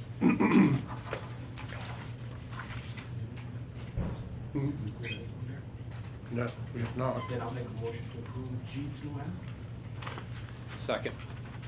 Have a motion by Mr. Soto to approve items G through N with a second by Mr. Weishauer. Board, any further discussion? Hearing none, all those in favor signify by saying aye. Aye. Opposed, like sign. Motion carries 5-0. Facilities, and remember, we're moving item 9 from the consent agenda into this block, so do you want to just pull item 9 and do it by itself? Yeah, we should probably do O, P, Q, and then do that. You want to do that? Okay. I'll make a motion to approve items O, P, and Q under facilities as submitted. Second. I have a motion by Mr. Wheeler with a second by Mr. Booth for items O, P, and Q. Board, any discussion? Hearing none, all those in favor signify by saying aye. Aye. Opposed, like sign. Motion carries 5-0.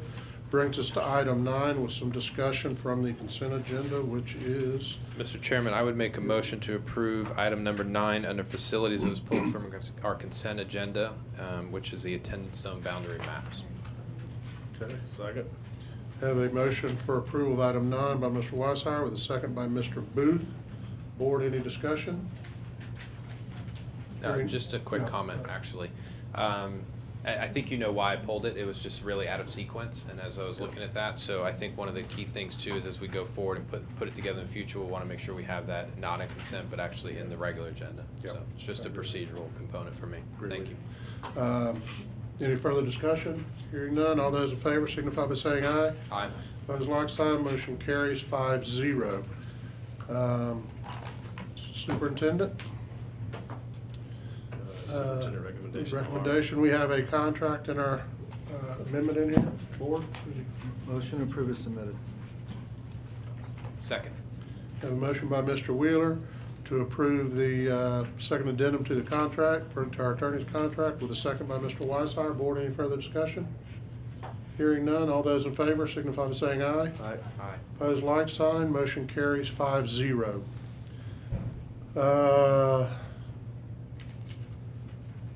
Mr. Brown?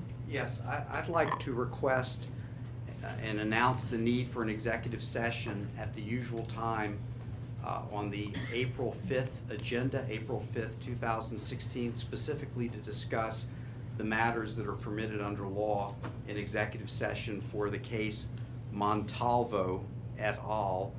Versus School Board, case number 2014 CA 002643, and also Brooks versus School Board, case 2015-CA 000576.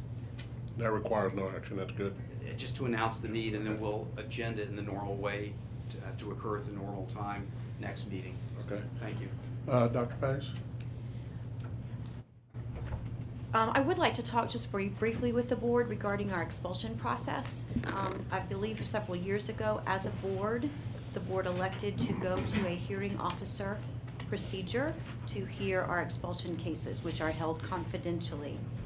Mr. Soto's representative in that hearing officer rotation is no longer able to be a part of that group, and Mr. Soto has asked that he be himself the representative during that monthly rotation. We've discussed it with Mr. Brown, we've discussed it with Mr. Thacker. I just wanted to make the board aware that we'd be moving into that process. Do we need, Go, Kel. need any action? No, just chairman to appoint would be. So appointed, gentlemen. It's legal. Let me just Go ahead. brief comments. I would encourage the other board members, you know, when they have time to, if they feel like they need some training or anything like that, to get together with Mr. Brown. I find it that it's very rewarding. I think it's part of, it is a statutory duty as an elected official to take that responsibility. It wasn't really meant or written in to be delegated. However, because of a lot of reasons that come up and things like that, you know, the delegation, as we discovered previously with Mr. Brown, is permissible. But I just wanted to put out there, I have all the confidence in each one of you as individuals to be able to do this job and represent our community, and the district fairly in these emotional ways. And I would encourage you to try them out, okay? Thank you, Kelly. Dr. Pace, anything else? No, sir. I think, can we go ahead and do, I was gonna let Mr. Horner address us. Oh, and then- sure. We'd added an agenda item for our lobbyists to come up, and I know we want to say a few words, and then we'll. That's right. Did I miss something? Did you add something? You did add something. No, you just changed. Sorry. Trying to get myself on the same page. with Good evening. everybody else in the room. Well, you guys did a great job in your openings, talking about the $4 million that we were able to get from the legislature this year. And it was, we were lucky to get it. I was teasing with school board member Ricky Booth that the Tax Watch came out with their turkey list today, and because of our low number, it was 28A was our line in the budget. We were the #1 thing on the turkey list, so it was good that the governor did his veto list before. I'll gobble loud. I don't care. Right. No, we're happy to be there, but it was a good win, but it's an important first step.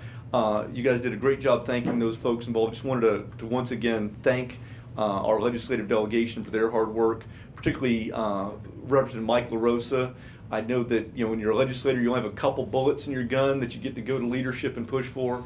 And Mike was in there with the speaker, with the appropriations chairman, with the subcommittee appropriations chair, and personally with the governor when he was in town, encouraging him not to veto. So that was a big deal. On the Senate side, Senator Stargell carried our water on the language that I want to talk about in a second to help us not get vetoed in the future.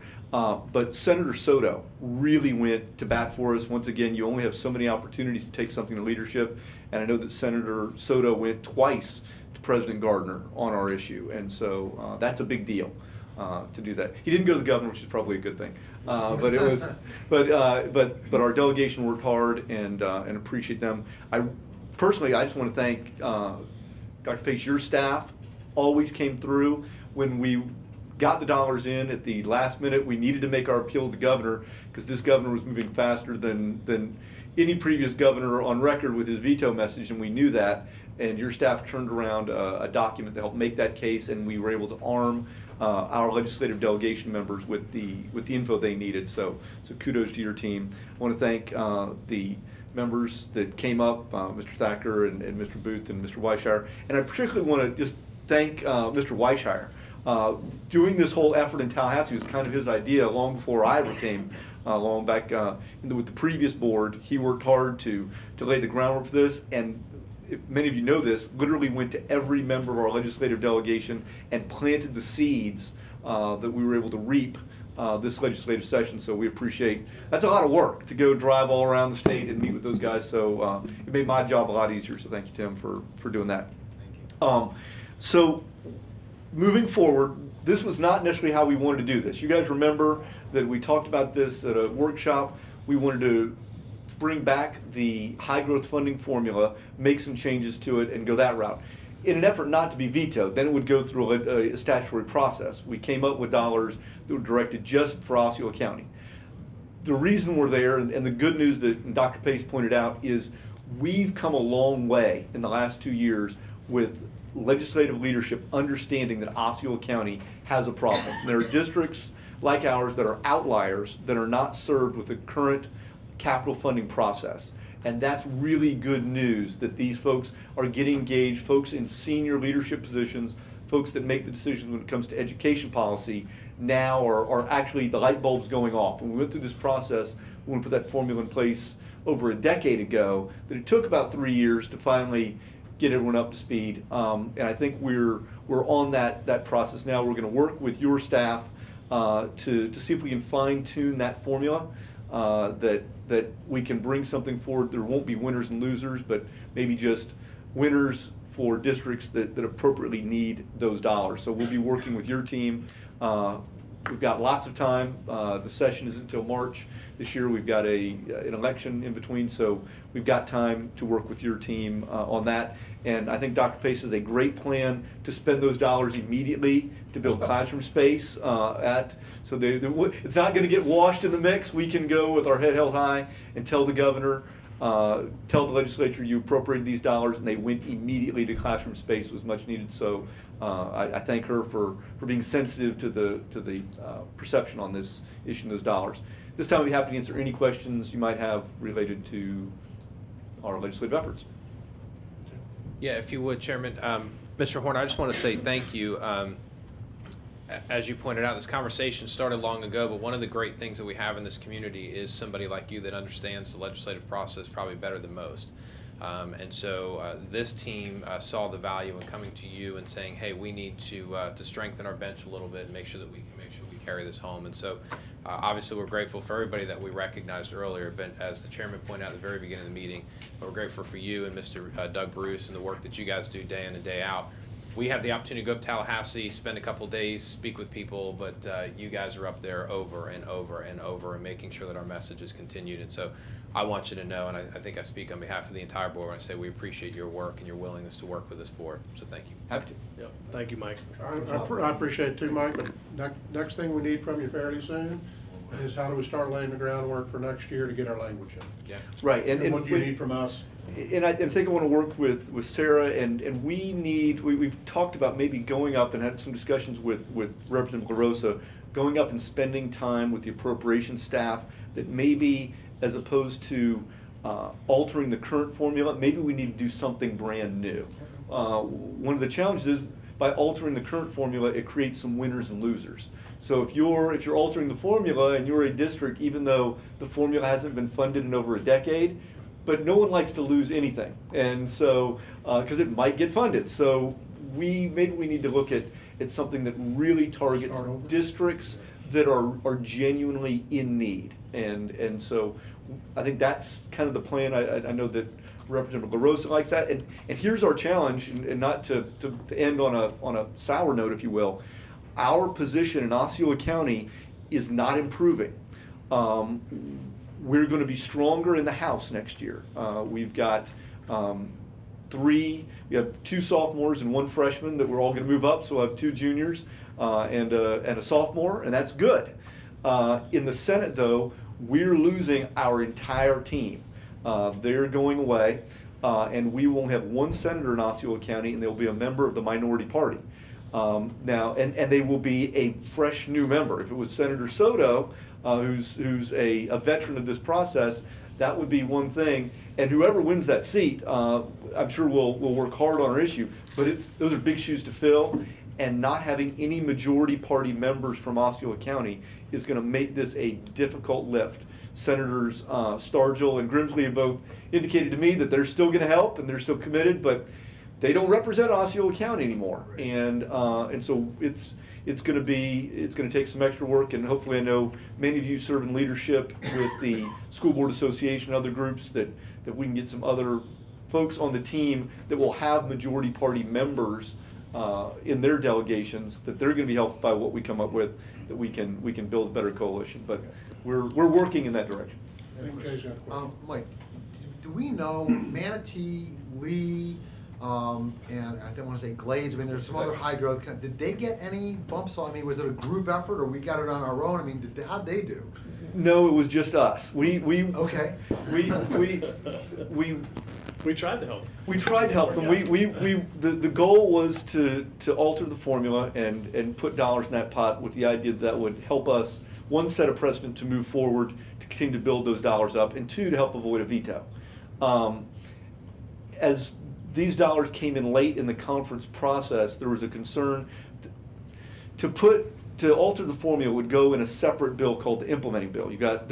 We were trying to get our language in an education package. We tried to get our language there because the districts that were going to be cut out of the new formula, we were not successful there.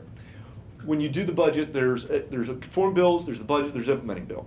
We would have had to put our language in the implementing bill. There was some concern that would be controversial because of the winners and the losers issue. And so it came down to a situation, since Osceola County had been the folks that were really pushing for this, the pot of dollars we cannot do the form. We're not in a posture that the legislature felt comfortable in the conference process, including that in the implementing bill. So they just gave the dollars straight to Osceola County. And I think we really appreciate those partnerships, and the members from those delegations did help us, or did help raise this issue. There's a need, but it's pretty clear of those 4 districts, Osceola County is the biggest one that's got a capital problem.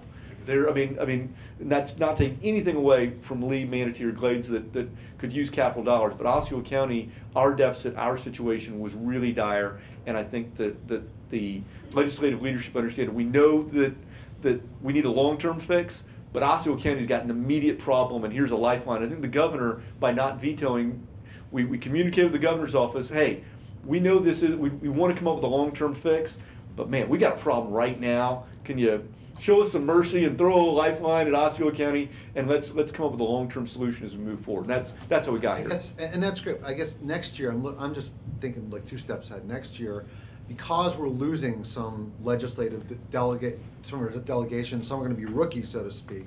The fact that Senator Galvano represents Manatee County, I mean, how does that help, hurt, et cetera? The good news is Senator Galvano is I think committed to our cause now, whether Manatee is part of it or not. Manatee would be the smallest beneficiary of the 4 folks that were in that formula. Their dollars were, if the entire $53 million pot was funded, we were 11 million. They were under $1 million. I mean, they were not a huge beneficiary.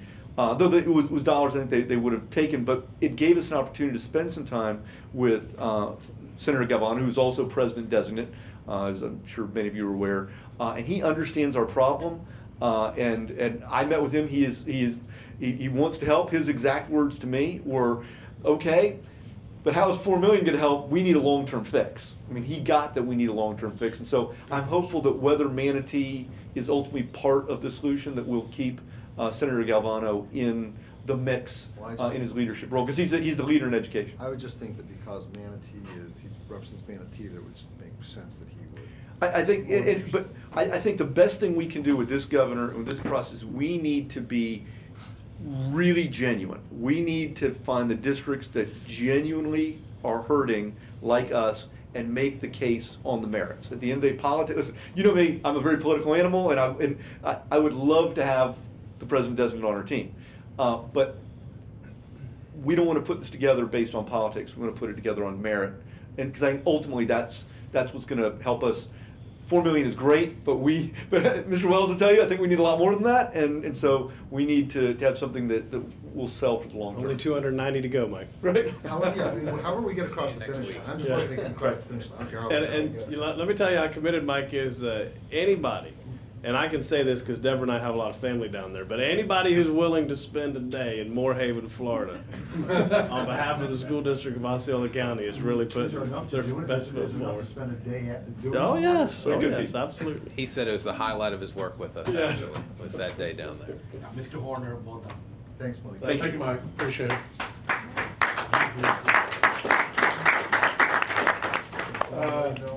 Chad Wheeler, Avant-Garde. Yeah, Board, I put Avant-Garde Academy on here. They're a charter school in our district who did not get a very good letter grade last year. They got a D. And I asked Dr. Pace to add them to the agenda.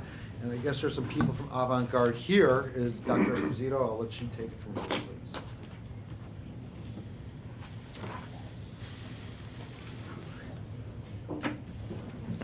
Yes, Dr. Pace, board members.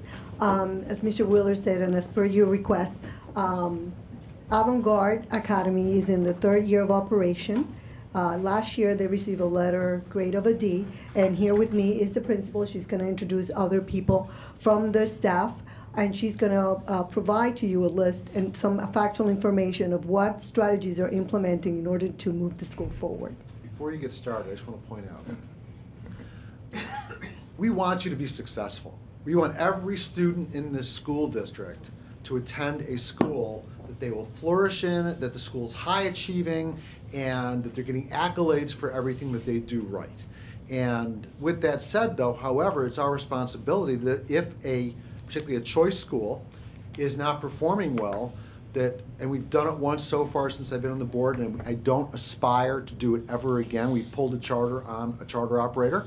It was the right thing to do. I think I speak for the entire board. We don't want to do that. We want to tell everybody about how great our schools are everywhere, but if they're not, then if it's a district school, we're going to talk to the superintendent. If it's a charter school, this is the only real mechanism we have. So we appreciate that you're here. Please share your success formula. And we're going to pass some. Sure. Chairman Thacker, members of the board, Superintendent Pate, thank you so much for allowing Avant-Garde to come and tell you about our success plan. I would like to let you know who I have with me here today. We have our co-founder along with our board president, Ms. Julia Valiant.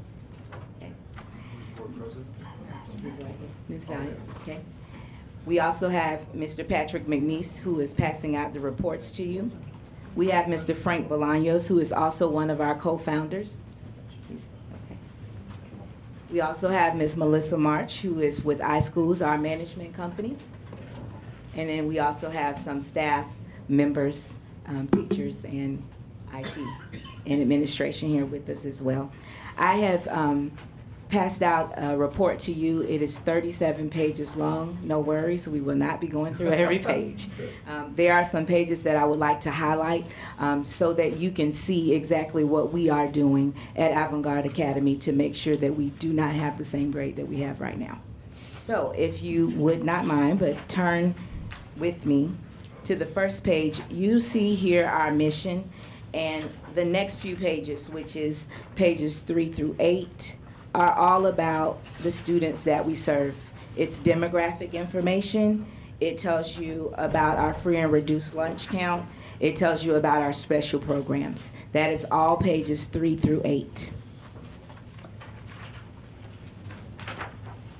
On page 9, we go into our school growth. Our first year, we had 150 students. Our second year, which was my first year, last year, we grew to 535 students. And this year, we are now at 644 students. So our growth has been rapid. But we have planned, and we are now executing for that rapid growth. If you would turn with me, to page 10. It talks about what we know.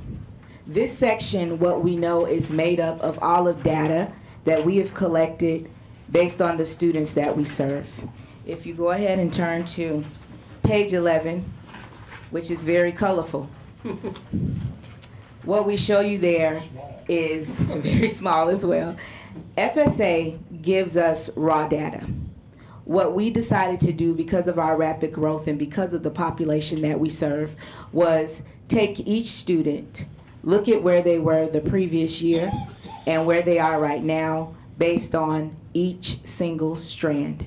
So that little diagram that you see there is where each of our kids were last year, because we also needed to know where the deficiencies were before we can tackle everything. What do these colors mean? Okay, so the red is the section of students who are 2 grade levels below. The yellow is 1 grade level below, and the green is on grade level. Where's the kids who are ahead? They're in the green. Okay. Yeah, on grade level or above. Okay. These are what we call our bubble students, and as we move further on, we will show you the entire school. But our bubble students are students that can go either way. They're right in the middle. We want to make sure that they're pushed so that they can move forward and not fall backwards. So if you would turn with me to page 21. Page 21 gives you an overview of the entire school. What you will see is the first set of data you see is fall reading diagnostics. And the red, of course, represents our Tier 3 students. And then the yellow represents our Tier 2. And what diagnostic tool are you using? iReady. No. Excuse me, Dr. Pace, are we familiar with that at all? Yes. Yes, we are. We currently have some schools piloting already and are doing some research on the program. It is standards aligned. Okay, thank you. And then if you see the following one, it's just our winter diagnostics. What we realize and what we know is that our students struggle a lot in reading. As we turn to the next page, you're going to see the math, where we are with math, and our students score a little bit better in math. Nowhere where we need to be, but they do better in math at this point.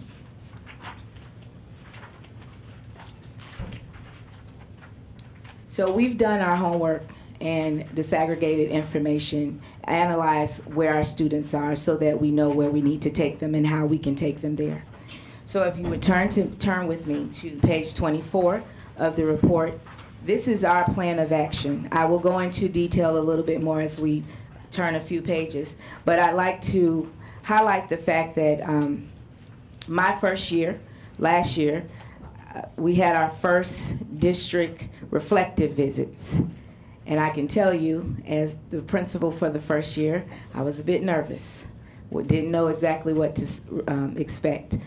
So I would like to take this time right now to thank Dr. Akes and Mr. Allen for all of your support. Their team came out, they did classroom walkthroughs. It was not just what I call a drive-by. They came in, they sat down, they told us what they saw, positives and negatives, and then they also provided us with resources, feedback as well as resources. Part of our plan is collaborating with the district. We have used the district pacing guides. That's one of the first things we had to do, was align with what the district was using. The district has opened up all of the professional developments to our charter school teachers, and they have attended. My teachers have attended the PLC conferences for planning to yes. Are all your teachers board certified? No, they are not. And because you can't find board certified well, I'm just curious, why? Well, I have most of my teachers right now are 27 of my teachers, I would say, are less than 4 years experience. One of the things that we are doing to try to recruit more certified teachers, board certified teachers, and is our plan for insurance. Yeah. So a lot of charter schools do not offer insurance and covered benefits. Our benefit package is very comparable to what the district is offering. So that's one of the ways that we're trying to recruit more highly qualified teachers. But with the district training and with the professional developments that we are now being offered and able to attend, our teachers are moving toward that way. Right now I have several teachers who are working toward gifted endorsement, and we just got approved for 4 of our teachers to attend AP training so that we can offer AP courses for high school next year on scholarship. I guess I've got one question I've got then is, you know, we've got some very successful charter schools in this county. Yes. And by and large, they've got board certified teachers. Why do you think they can hire them and you can't? And I just want to make a point of clarification. Their teachers are certified teachers in the area, and the ones that are not certified, they are as an out of field. So they're meeting the requirements. Okay. Yes. They have to follow, they have to follow the statute in our HR department. I just wanted to be clear. Okay. Our HR department makes sure that they are certified teachers in the classroom. What probably she's referring to is getting additional certification. Board certification, yes. Okay. And things like Oh, that. yes, They're all of our certified. teachers are certified. I just wanted to make Yes. that I think you're referring to a regular certificate. Your Yeah. teachers, the Yes. beginning teachers are on a temporary certificate. Well, we have both. We have Right. teachers Yeah, who are absolutely. on, but I guess I was referring to national board board. certification. I wanted to make that Yeah. clarification. Yeah. Thank you. Okay. No, all of our teachers are certified or on temporary I apologize for certification. not being clear. That's okay. That is quite all right. Okay, so moving on, the next page, if you would turn with me to 21, it just talked, I'm sorry, 25. It talks about the district collaboration, what we've done as far as helping our teachers get to the point. Yes. The reflective visit was last school year? We have them every year. So we had 2 last year, and we are coming up on our 3rd one next week. So, but the first one for this school year, or the third one? We've had 2 this year. The third one for this school year? Yes, we're Okay. getting ready to have the 3rd one, and they are wonderful. Dr. Akes, Mr. Allen, your reflective visits. I mean, do you think that this school is on track for success? Do you think there's stuff that they need to be doing they're not doing? I mean, you guys do this for a living. What do you think? Mr. Wood, we've been out to the school on 2 different reflective visits. Our 3rd one is coming up. We've provided support to the school on 13 different occasions individually to them this year. I think they're making gains in getting the curriculum paced and mapped in their school. The ones we've utilized, we've opened up all access to the curriculum maps that we use and all PD. They've been very receptive to that PD that we've been providing to them. One of the struggles, and they know this, they recognize this, is that they're having trouble aligning their specific curriculum to our curriculum maps because our maps are aligned to our curriculum. Right. But we have worked with them on pacing and mapping out that curriculum. Again, when in the high school area, they still have a ways to go, and we're providing all support that we can to that school, and they've been really working and trying to make the strides going forward. I know when we look at the data, I mean, when I look at this data for already, it's concerning to me. So I know that we will be out there again next week, and we'll make every effort possible from both middle school and high school to ensure that they continue to move forward. Mr. Allen. Yeah, I also wanted to note that I do believe the school has made some very good hires within this past year to help implement curriculum and instruction efforts and data desegregation, and we've worked closely with the new staff, so that leads me to feel very confident. Thank you. I'm sorry. So page 25 simply breaks down some of the things that we have done to collaborate with the district, like I said. And through our reflective visits, we have been able to align a lot of what we've done and also have the district curriculum specialists come out and partner and train our teachers, which has been a great experience for them. If you turn with me to page 26, we figured out that we were going to need some extra help. So we partnered with the National Academic Educational Partners. They are nationally known for transforming schools. They came in and we sat down and decided on changing our master schedule because we are on what we call an AB block schedule.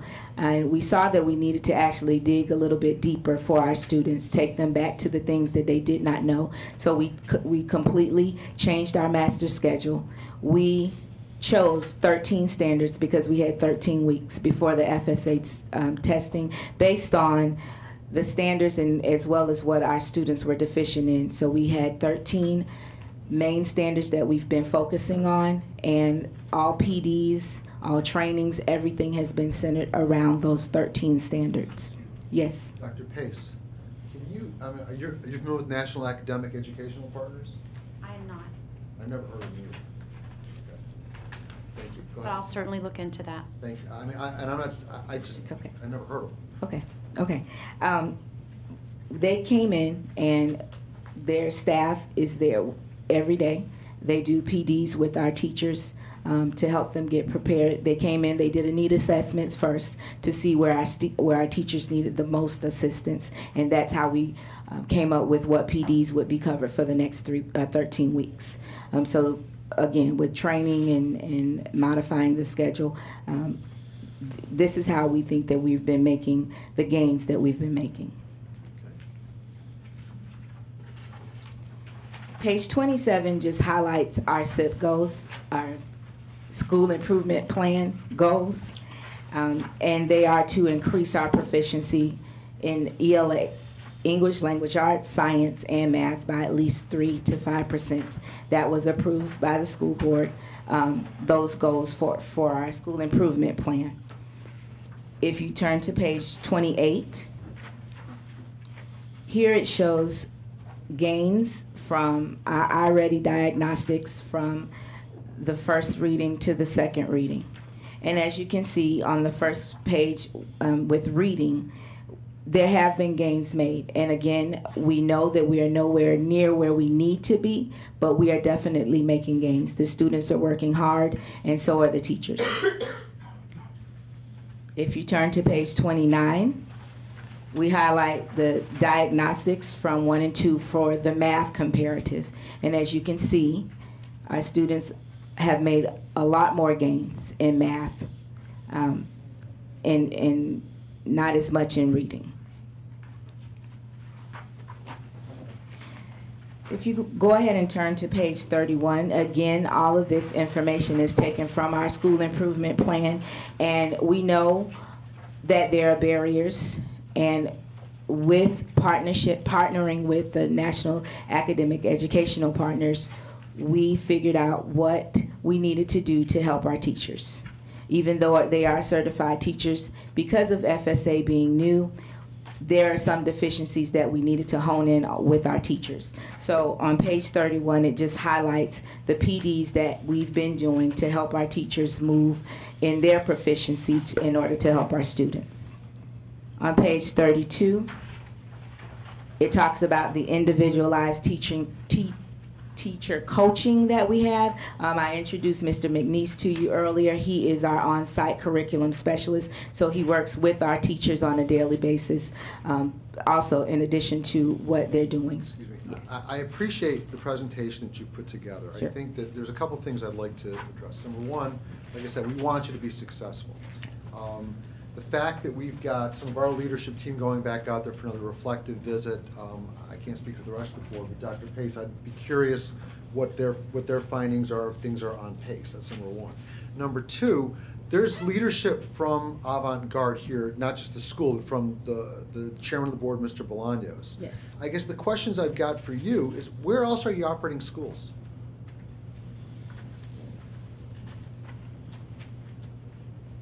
Hi, I'm Julia Valent, and I want to first start by telling you thank you so much for having us here today, for having me here. I'm very happy to meet you all and to really be part of the community. We have another school here in Osceola County, Pleasant Hill campus, Right. and we have a school in Hollywood, Florida.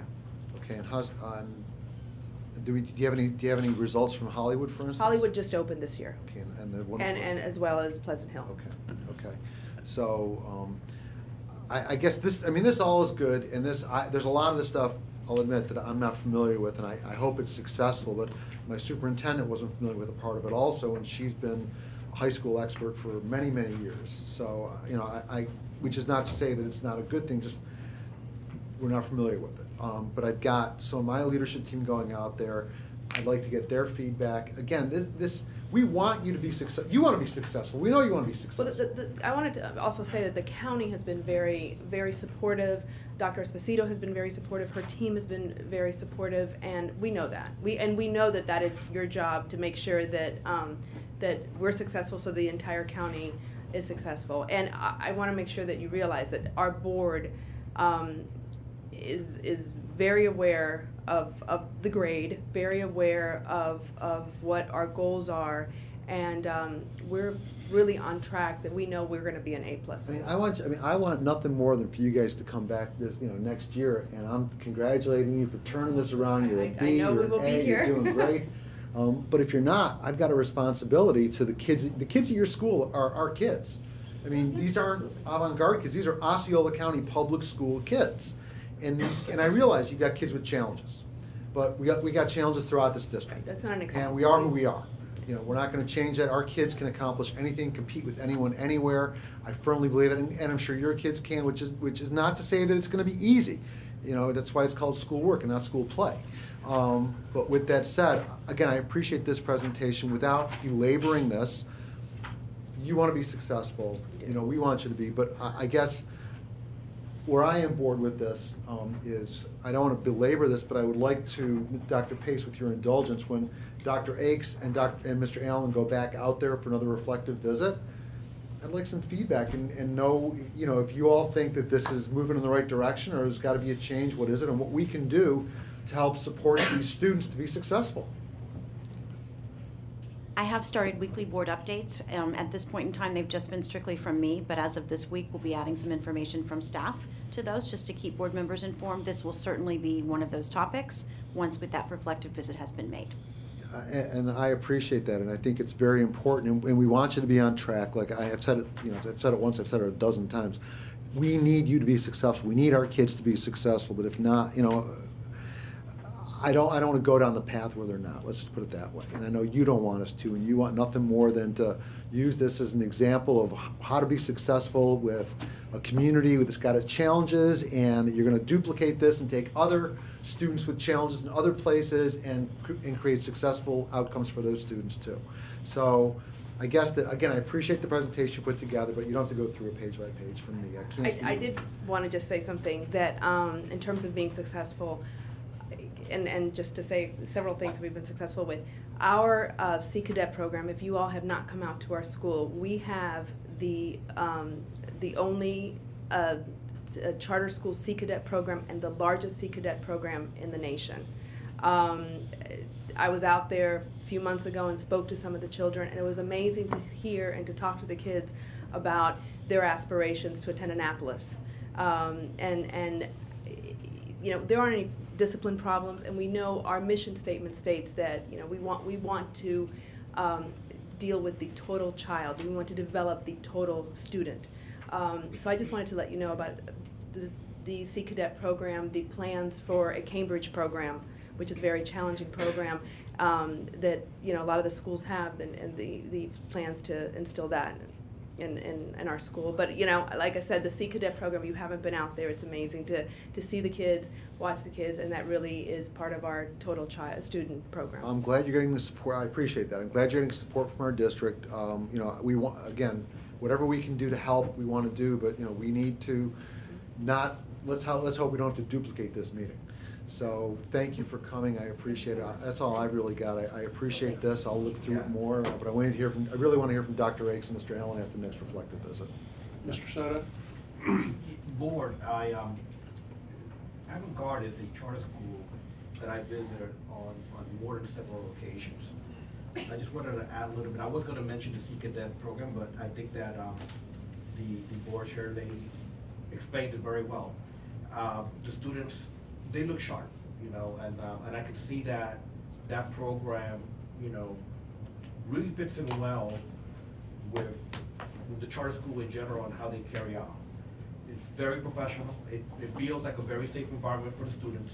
I think that all of the necessary foundational pieces are there for this school to be successful. I'm not going to speak more because I think that you said it very well. I think that the Sea Cadet program is awesome. I like how the teachers, like I said, how they carry on. I got to know the principal and you know, very impressed with her. I want them to finish the presentation though, Mr. Wheeler. Sure. Because they had a part on it on page 35 about the AGA difference. This is a charter that came in looking not just for an opportunity for their company, but an opportunity to make a difference in the community. And from even before they started, Mr. Bolaños and I had discussions about what exactly is their vision. And their vision aligns with our school district's vision. And so far, you know, they've taken on a very strong challenge. I have confidence that they're going to turn this around, but I do want them to finish the presentation with the AGA difference sheet if you don't mind. Sure, it is page 34, 35. The AGA difference for us is the fact that although we are a charter school, we are a 6th through 11th grade, we will have our first graduating class next year. We want to make sure that we're giving our students the total experience. So this year we've added dance, musical theater, drama, and visual arts. We now have a growing athletic program, which I am so ready for our very first football game. But we are going to have football, basketball, soccer, and track. And the students are... So you don't have these currently? No. We are training the students, and we have already scheduled a couple of games for the fall of next year. Where are you going to play and practice football? We have a football field. Oh, okay. Yeah. What, Pleasant Hill? No, it's OBT. So, Mr. Wheeler, you have to come out and visit. You have to come out and visit us. You have a gym? It's being built right now. Okay, and you got a track also? We don't have a track, but what we found out is that we could go other places and practice for a track because it's an individual sport, so we can go other places and practice. But the kids run around the field right now, so that's good for them. We do also have clubs and organizations. We have a yearbook that has been going on since the inception of the school. We have an art club, and even though it sounds a little babyish, we have a Lego club because we have 6th graders, and that's what they like to do. We also have a Hispanic Heritage Club, and I can tell you that's one of the key events where we get standing room only when we have our Hispanic Heritage Night. It is parents and students outside and inside. You got a football coach yet? Yes, we do. Okay, good. He's here. He's here. You even look like a football coach. Yes, he is our middle school assistant principal, but also our football coach. Yes. We do have peer. I thought you were looking at Mr. Bolaños when you said football. He's assistant coach. Yeah. We also have peer mentoring groups. Our motto at the school is one team, one family, one mission, all hands on deck. So what Mr. Soto sees when he comes there is a real family environment. They hold each other accountable as we hold them accountable. So that is really the crux of what we do every single day, which makes it the avant-garde difference. We also offer free tutoring every Monday, Tuesday, and Thursday for students, that can stay. It goes to about 4:15, and our teachers volunteer. And we are just now gearing up for our second Saturday boot camp. So we also will offer Saturday school, again, to just push those students that need the extra help and can come out on Saturdays. Did any parents come with you today? Okay. An avant-garde mom? Yeah, oh, there she is. And I saw the baby. I was like, where did she drive here? And we do have a parent. Thank you for coming. Thank you for being here. And we have that's her daughter right there in the audience as well. Okay. So we have a lot of great things going on at Avant-Garde, and if you haven't been to visit, we welcome the opportunity to give you a tour and show you all of the great things that we're doing there, including working on our academic progress. Okay. Yeah, Jim Wheeler's a big Navy guy. I got my Navy halyard. It's because Calvin was in the Navy. I got to do. Me being a Navy veteran, is really does not contribute any bias to anything that I've said. Yeah, right. Mr. Weishaupt? Except when Army loses. Thank you, Chairman. Mr. Wheeler, thank you for bringing this to the board, and I think it's the right thing for us to have these conversations and to have them early on and bring in our partners in education to have an open conversation with this school board, and I'm appreciative of the staff's efforts to make sure that we're providing support to all the schools, because like Mr. Wheeler said, it's all the students of this community. And then Mr. Soto, I just want to comment as well. I appreciate you talking about finishing through. I wasn't aware of some of these things were happening at the school. So it's exciting to see some of that. The Lego Club, Mr. Booth and I will be out to participate in that for sure. For sure. And then I just want to say also thank you. I mean, I'm sure it's daunting to come and have to talk before a school board and to share about some of the concerns, but I feel like you've been very open and very transparent. You seem to be extremely willing to make sure that this school succeeds going forward. And so, as Mr. Wheeler said, this board has been very open and receptive to saying we want to have more partners in what we're doing here in this community. And so do great things, continue to work hard, consider, I think, this entire board and this entire district partners for you and what you're doing. And after Mr. Wheeler's done touring your campus, we'll get the rest of the board out there and we'll all take a look at it with them. Okay, that's great. Thank you. Thank you so Thank y'all much. very much. One quick question. You've got 644 students. What's your capacity? In the building that we're in right now, 750, Okay, but we so have another building coming up with the gym as well, which I think takes us about to 1250, another 700. Oh, okay. Yes, sir. Thank you. Okay, Thank you very much. Thank you. Thank you. Okay, I think any other board members or superintendent or staff have any comments before we? Did you cover all your stuff? Wrap it? Yeah. Move to adjourn.